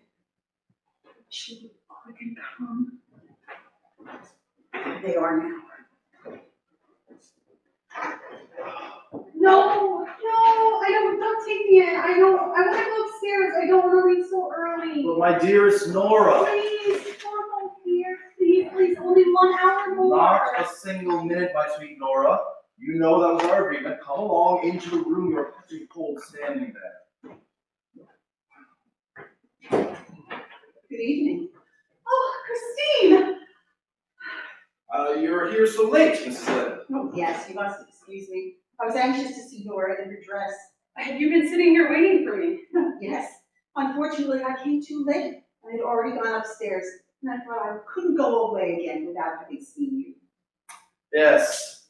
Take a good look at her. I think she is worth looking at. Isn't she charming, Mrs. Lynn? Yes, indeed she is. Doesn't she look remarkably pretty? Everyone thought so at the dance. But she is terribly self-willed, this sweet little person. What are we to do with her? You will hardly believe that I had almost to bring her away by force. Torvald, you will repent not letting me stay, even if it were only for a half an hour. Listen to her, Mrs. Lind. She had danced her tarantella, and it had been a tremendous success as it deserved. Although, possibly, the performance was a trifle too realistic. A little more so, I mean, than was strictly compatible with the limitations of art. But never mind about that. The chief thing is, she had made a success. She had made a tremendous success. Do you think I was going to let her remain there after that and spoil the effect? No, indeed. I took my charming little Capri maiden, my capricious little Capri maiden, I should say, on my arm, took one quick turn around the room, a curtsy on either side, and as they say in novels, the beautiful apparition disappeared. An exit always ought to be effective, Mrs. Lynn. But that is what I cannot make Nora understand. Whew, this room is hot. Hello? It's all dark in here. Oh, of course. Excuse me. He goes to light some candles. Well, I've had a talk with him. Yes, and Nora, you must tell your husband all about it.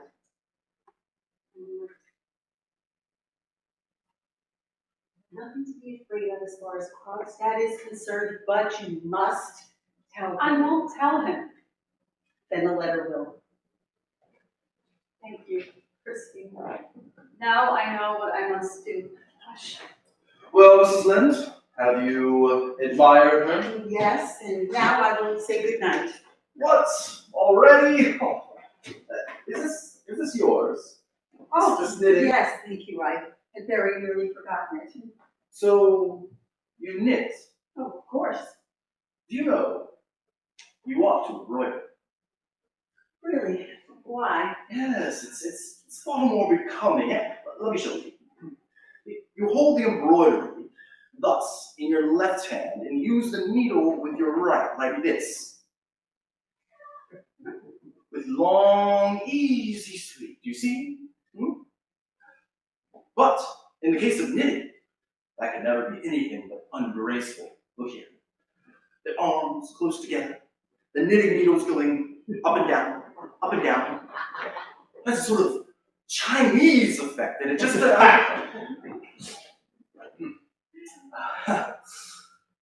that really was some excellent champagne they gave us.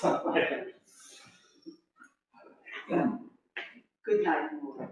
And don't be self-willed anymore. That's right, Mrs. Lind. Good night, Mr. Elmwood. Good night. Good night. I hope you'll get home all right. I should be very happy to, but you haven't any great distance to go. So good night. Good night. At last, we got rid of her. Oh, she was a frightful bore that way. Aren't you very tired, Torvald? No, not in the least. Nor sleepy? Not a bit. On the contrary, I feel extraordinarily lively. And you really look both tired and sleepy. Yes, I am very tired. I go to sleep at once. There, you see, it was quite right of me not to let you stay there any longer. Everything you do is quite right, Torvald. Oh, now my little skylark is speaking easily. Did you notice what good spirits Ron was in? Really? Was he? I didn't speak to him at all. And I, very little, but I have not for a long time seen him in such good form. It is delightful to be at home by ourselves again, to be all alone with you, you fascinating, charming little daughter. Don't look at me like that, Torvald. Why shouldn't I look at my dearest creature, and all the beauty that is mine, all my very own? You mustn't say things like that to me tonight. Ugh, you've still got the tarantella in your blood, I see, and it makes you more captivating than ever. Listen, the guests are beginning to go now. Soon the whole house will be quiet. Yes, I hope so. Yes, my own darling Nora. You know, when I am out at a party with you like this, why I speak so little to you, keep away from you, and only send a stolen glance in your direction now and then. Do you know why I do that? It's because I make believe to myself that there's love. And you are my secretly promised bride, and that no one suspects there is anything between us. Yes, I know very well your thoughts are with me all the time. And when you are leaving, and I am putting the shawl over your beautiful young shoulders, on your lovely neck, Then I imagined that you were my young bride, and that we have just come from the wedding, and I am bringing you for the first time to my home. Be alone with you for the first time. Quite alone with my shy little darling. All this evening I had longed for nothing but you. When I watched the seductive figures of the tarantella, my blood was on fire. I could endure it no longer, and that was why I cut you down so early. Go away, Torvald. You must let me go. I won't.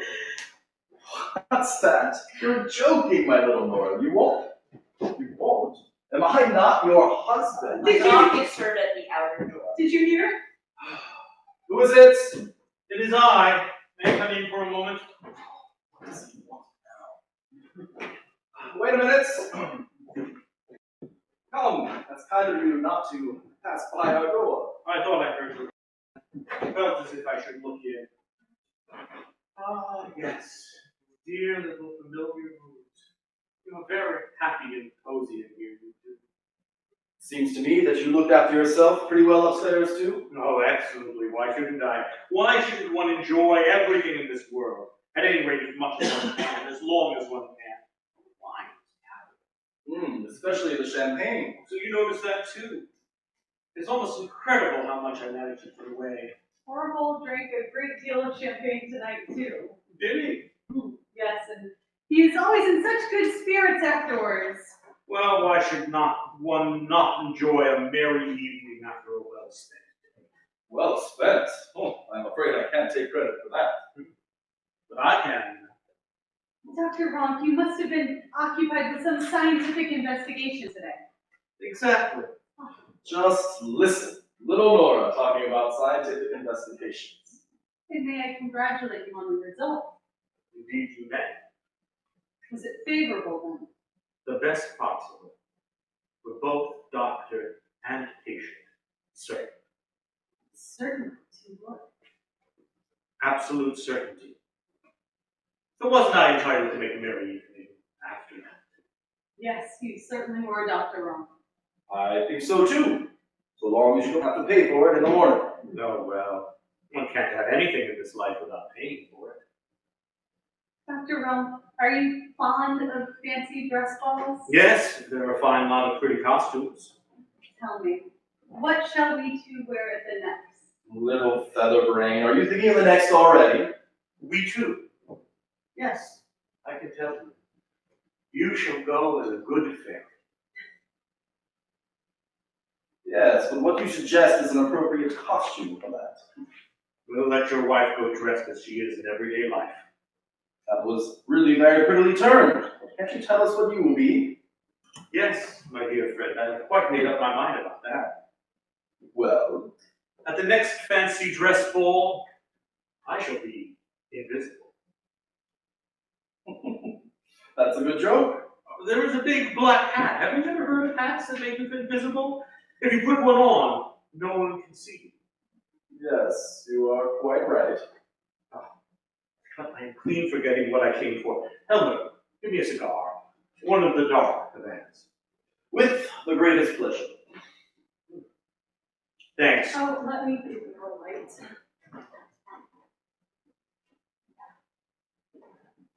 Thank you. And now, goodbye. Goodbye, goodbye, dear old man. Sleep well, Dr. Ronk. Thank you for that. Wish me the same. You? Well, if you want me to sleep well, thank you.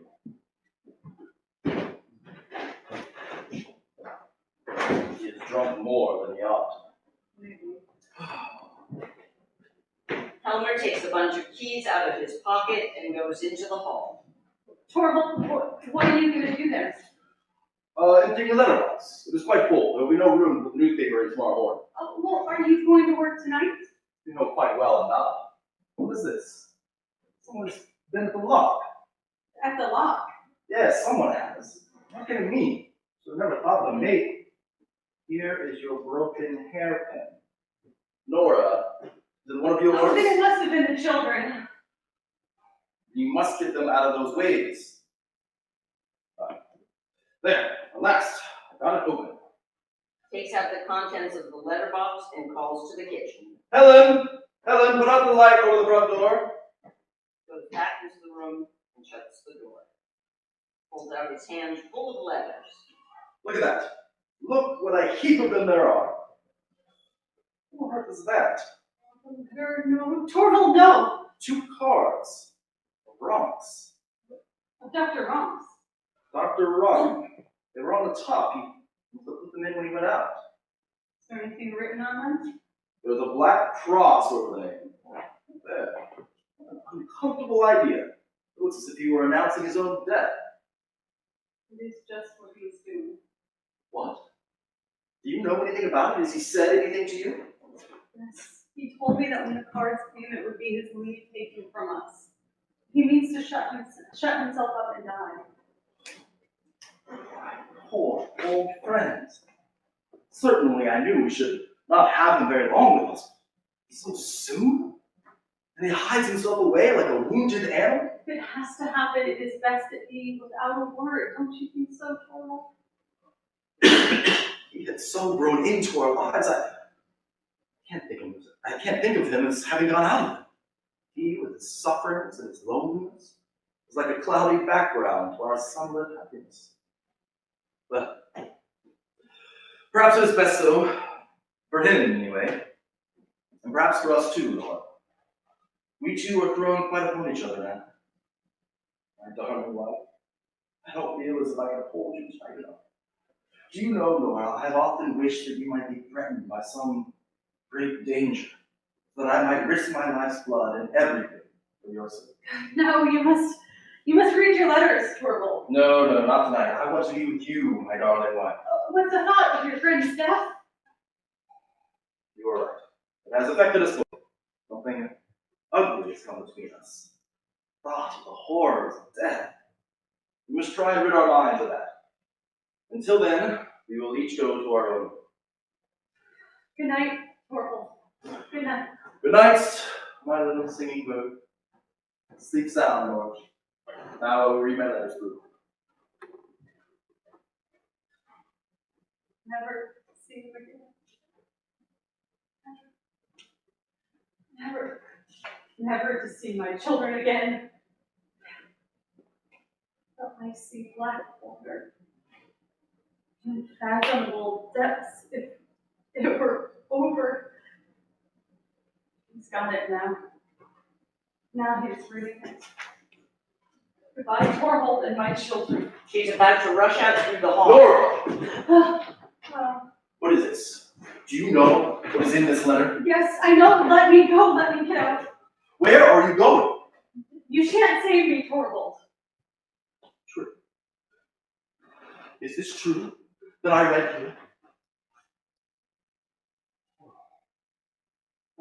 Oh no, it is impossible that it can be true. It is true. I have loved you above everything else in the world. Don't let us have any silly excuses. Torvald, Miserable creature. What have you done? let me go. You shall not suffer for my sake. No tragic heirs, please. Here you shall stay and give me an explanation. Do you understand what you have done? Answer me. Do you understand what you have done? Yes. Now I'm beginning to understand thoroughly. Horrible, wicked. All these 8 years, she who was my joy and pride, a hypocrite, a liar, worse, a criminal, the unutterable ugliness of it all, for shame, for shame. I ought to have suspected that something of this sort would happen. I ought to have foreseen it. Oh, your father's want of principle. No. Be silent. All your father's want of principle has come out in you. No religion, no morality, no sense of duty. How I am punished for having winked at what he did. I did it for your sake, and this is how you repay me. Yes, that's just it. Now you have destroyed all my happiness. You have ruined all my future. It is horrible to think of. I am in the power of an unscrupulous man. He can do what he likes with me. Ask anything he likes of me. Give me any orders he pleases. I dare not refuse. And I must sink to such miserable debts because of a thoughtless woman.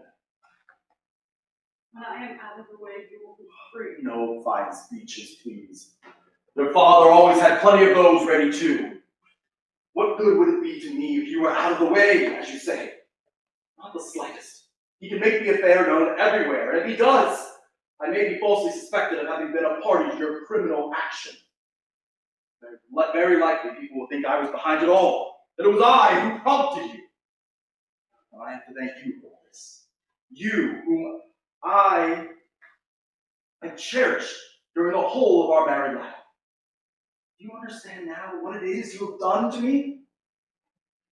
Yes. It is so incredible that I can't take it in. But we must come to an understanding. Take off that shawl. Take it off, I tell you. I must try and appease him some way or another. The matter must be hushed up at any cost. And as for you and me, it must appear as if everything between us were just as before, but naturally only in the eyes of the world. You will still remain in my house. That is a matter of course, but I shall not allow you to bring up the children. I dare not trust them to you. To think I should be obliged to say so to one whom I have loved so dearly and whom I still... No. That is all over. From this moment, happiness is not the question. All that concerns us is to save the remains, the fragments, the appearance A of... ring is heard at the front door. What is that? So late? In the worst? Can he... Hide yourself from her. Say you are ill. A letter for the mistress. Give it to me. Yes. It's from him. You shall not have it. I will read it myself. Yes, read it. Scarcely have the courage to do it. It may mean ruin for both of us. No, I must know. Tears open the letter, runs his eye over a few lines, looks at the paper enclosed. Nora. Nora! No, I must read it once again. Yes, it is true. I am saved. Nora, I am saved. And I? You two, of course, but we are both saved, both you and I. Look, he sends you your bond back. He says he regrets and repents it. He changes. Never mind what he says. We are saved, Nora. No one can do anything to you. Oh, Nora. Oh, first, I must destroy these hateful things. Let me see. No.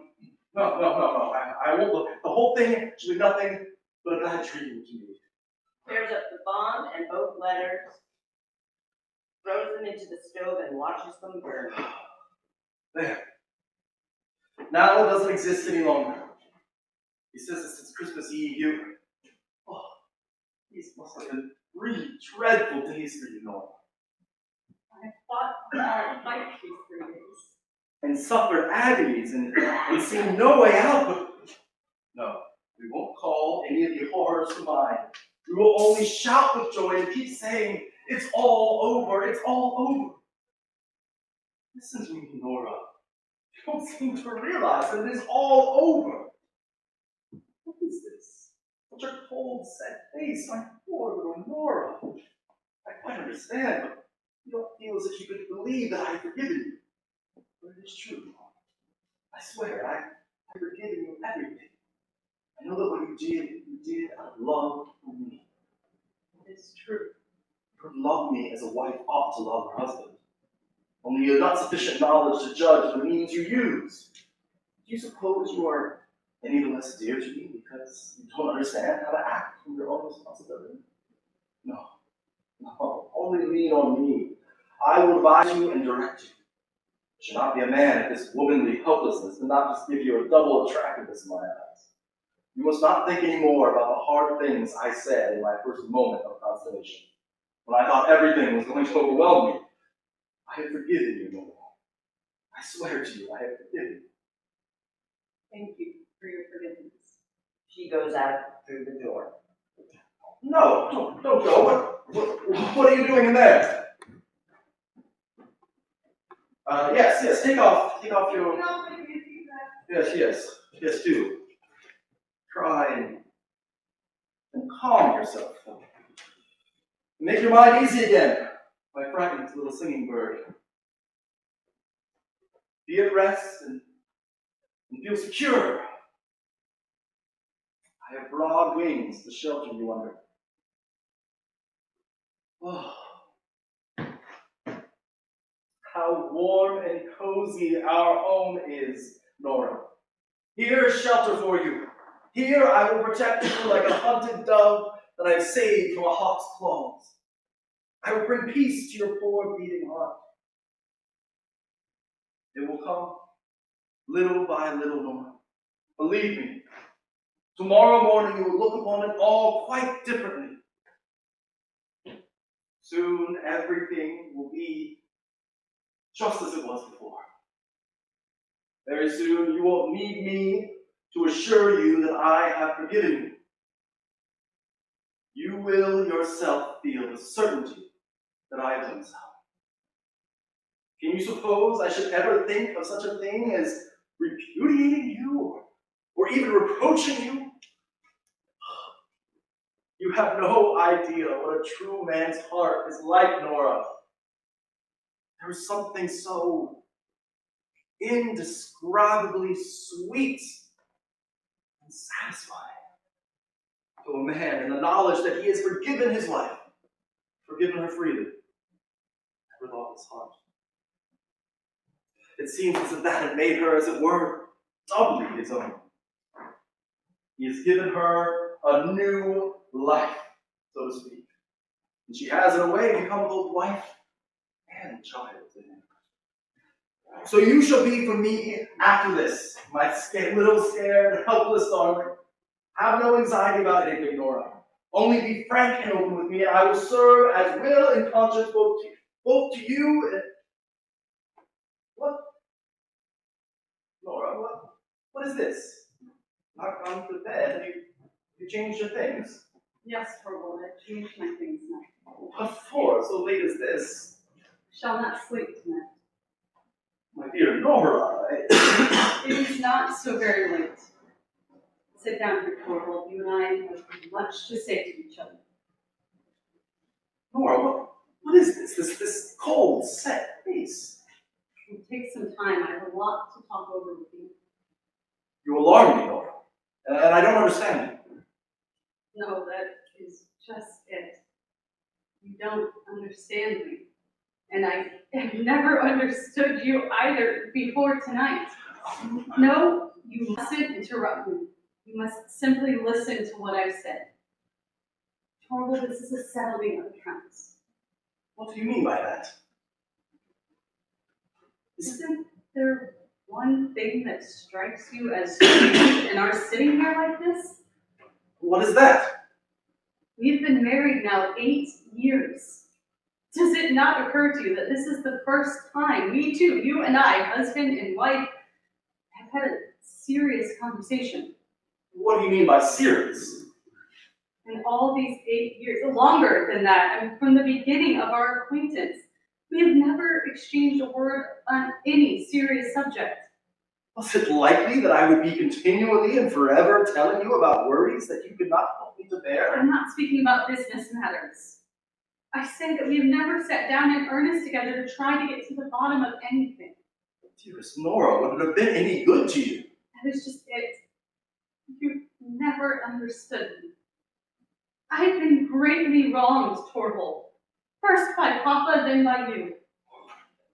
What? By us two? By us two, who have loved you better than anyone else in the world? You have never loved me. You've only thought it pleasant to be in love with me. Nora, what do I hear you saying? It's perfectly true, Torvald. When I was at home with Papa, he told me his opinion about everything. And so I had the same opinions, and if I differed from him, I concealed the fact because he would not have liked that. He called me his doll child, and played with me just as I used to play with my dolls. And when I came to live with you, What sort of expression is that to use about our marriage? I mean that I was simply transferred from Papa's hands into yours. You arranged everything according to your own taste, and so I got the same taste as you, or else I pretended to, or I'm not even really quite sure which. I think sometimes the one and sometimes the other. I look back on it, it just seems as if I've been living here like a poor woman, just from hand to mouth. I mean, I've existed merely to perform tricks for you, Torvald. But you would have it so. You and Papa have committed a great sin against me. It is your fault that I have made nothing of my life. How unreasonable and how ungrateful you are, Nora. Have you not been happy here? No, I have never been happy. I thought I was, but it was never really so. Not happy. Oh, only Mary. And you have always been so kind to me, but our home has been nothing but a playroom. I have been your doll life just as at home I was Papa's doll child. And here the children have been my dolls. I thought it was great fun when you played with me, just as they thought it was great fun when I played with them. That is what our marriage has been, Torvald. There is some truth in what you say. Exaggerated and strained as your view of it is. But for the future, it shall be different. Playtime shall be over and lesson time shall begin. Whose lessons? Mine or the children's? Both yours and the children's, Nora. Alas, Torvald, you are not the man to educate me on being a proper wife for you. And you can say that. And how am I fitted to bring up the children? Nora! Didn't you say yourself a little while ago that you dare not trust me to bring them up? In a moment of anger. Why do you pay any heed to that? Indeed, you were perfectly right. I'm not fit for the task. There is another task I must undertake first. I must try and educate myself. You are not the man to help me in that. I must do it for myself. And that is why I'm going to leave you. What do you say? I must stand quite alone if I am to understand myself and everything about me. It's for that reason I cannot remain with you any longer. Nora. I'm going away from here now, at once. I'm sure Christine will take me in for the night. You are out of your mind. I won't allow it. I forbid you. No use forbidding me anything any longer. I will take with me what belongs to myself. I will take nothing from you, neither now or later. What sort of madness is this? Tomorrow I shall go home. I mean, to my old home. It will be easiest for me to find something to do there. You blind, foolish man. I must try and get some sense, Torvald. To desert your home, your husband, and your children. And you don't consider what people will say. I cannot consider that at all. I only know what is necessary for me. Shocking. This is how you would neglect your most sacred duties. What do you consider my most sacred duties? Do I need to tell you that? Are they not your duties to your husband and your children? I have other duties just as sacred. That you have not. What duties could those be? Duties to myself. Before all else, you are a wife and a mother. I don't believe that any longer. I believe that before all else, I am a reasonable human being just as you are. Or at all events that I must try and become one. I know quite well, Torvald, that most people will think you are right and that views of that kind are to be found in books. But I can no longer content myself with what most people say or with what is found in books. I must think over things for myself and get to understand them. Can you not understand your place in your own home? Have you not a reliable guide in such matters as that? Have you no religion? I'm afraid, Torvald, I do not exactly know what religion is. What are you saying? I know nothing but what the clergyman said when I went to be confirmed. He told us that religion was this and that and the other. When I'm away from it all, this and I'm alone, I will look into that matter too. I will see if what the clergymen said are true, or if it is true for me. This is unheard of in a girl your age.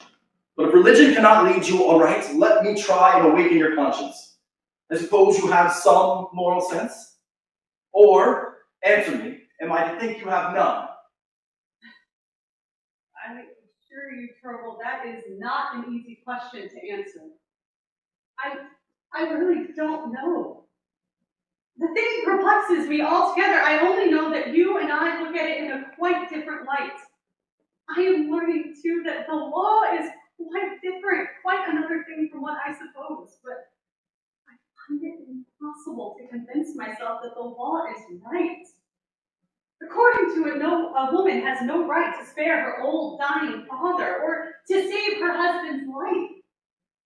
I can't believe that. Oh, you talk like a child. You don't understand the conditions of the world in which you live. No, I don't. But now I'm going to try.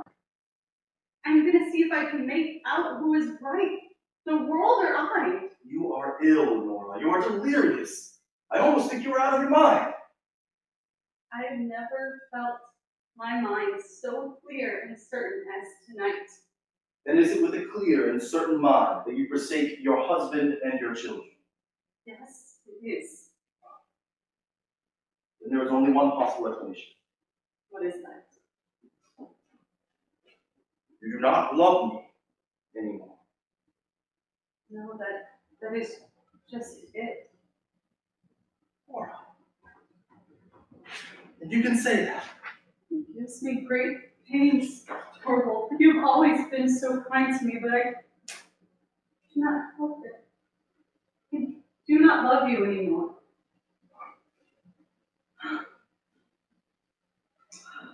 Is that a clear and certain conviction too? Yes.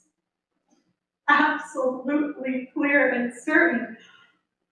That is the reason why I will not stay here any longer.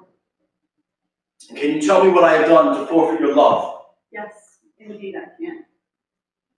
It was tonight when the wonderful thing didn't happen. Then I saw that you were not the man that I thought you were. Explain yourself better. I don't understand you. I waited so patiently for 8 years. For goodness knows, I know very well that wonderful things don't happen every day. Then this horrible misfortune came upon me, and then I felt quite certain that that wonderful thing was going to happen at last. When Krogstad's letter came, or was lying out there, never for a moment did I imagine that you would consent to accept this man's conditions. I was so absolutely certain that you would say to him, publish the thing to the whole world, and when that was done... Yes, what then? When I'd expose my wife to shame and disgrace. When that was done, I was so absolutely certain that you would come forward and take everything upon yourself and say, I am the guilty one. Nora! You mean that I would never have accepted such a sacrifice on my part? No, of course not. But what would my assurance have been worth against yours? That was the wonderful thing which I had hoped for and feared. And it was to prevent that I wanted to kill myself. I would gladly work night and day for you, Nora. Bear sorrow and want for your sake. No man would sacrifice his honor for the one he loves. It is a thing hundreds of thousands of women have done. Think and talk like a heedless child. Maybe. But you neither think nor talk like the man that I could tie myself to. As soon as your fear was over, and it was not the fear that for what threatened me, but for what might happen to you. When the whole thing was past, as far as you were concerned, it was exactly as if nothing had happened at all. Exactly as before. I was your little skylark, your little doll, which you would in the future treat with double gentle care because it was so brittle and fragile. Torvald, it was then that it dawned upon me that for 8 years I had been living here with a strange man and had borne him 3 children.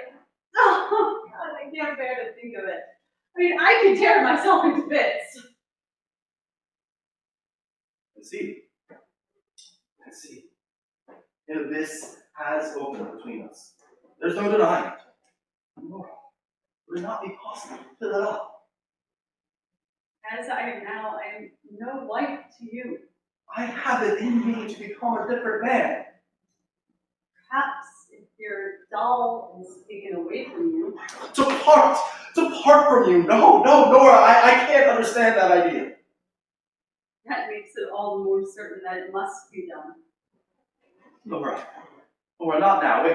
Wait until tomorrow. I cannot spend a night in a strange man's room. But can't we live here like brother and sister? You know very well that would not last long. Try for them. I will not see the little ones. I know they are in better hands than mine, and as of now, I can be of no use to them. But someday, Nora. Someday. My help. I have no idea what is going to become of me. You are my wife. Whatever becomes of you. Listen, Torvald. I have heard that when a wife deserts her husband's house, as I am doing now, he is legally free from all obligations towards her. In any case, I set you free from all your obligations. You are not to feel yourself bound in the slightest way, any more than I shall. There must be perfect freedom on both sides. See, here's your ring back. Give me mine. Two. That too.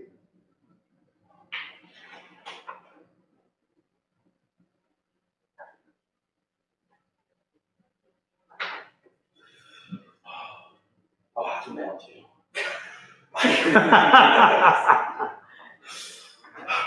That's right. Now it is all over. I have put the keys here. The maids know all about everything in the house better than I do.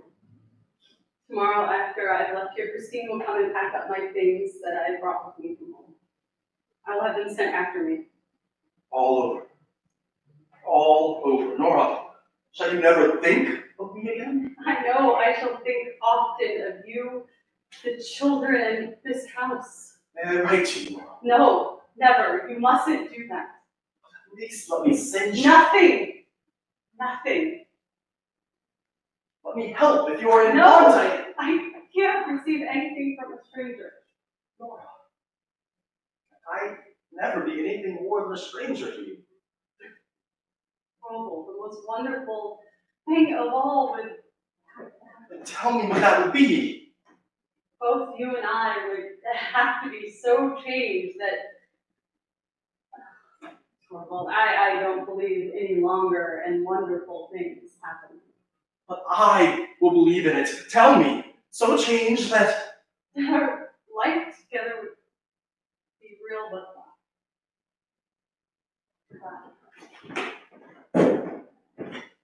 Nora! Nora!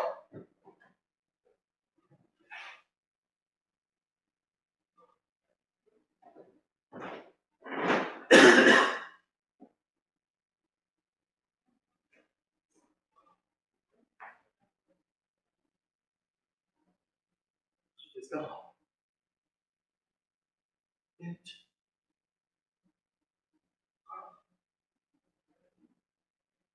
Most wonderful thing of all. The sound of a door shutting is heard from below. Lights to black.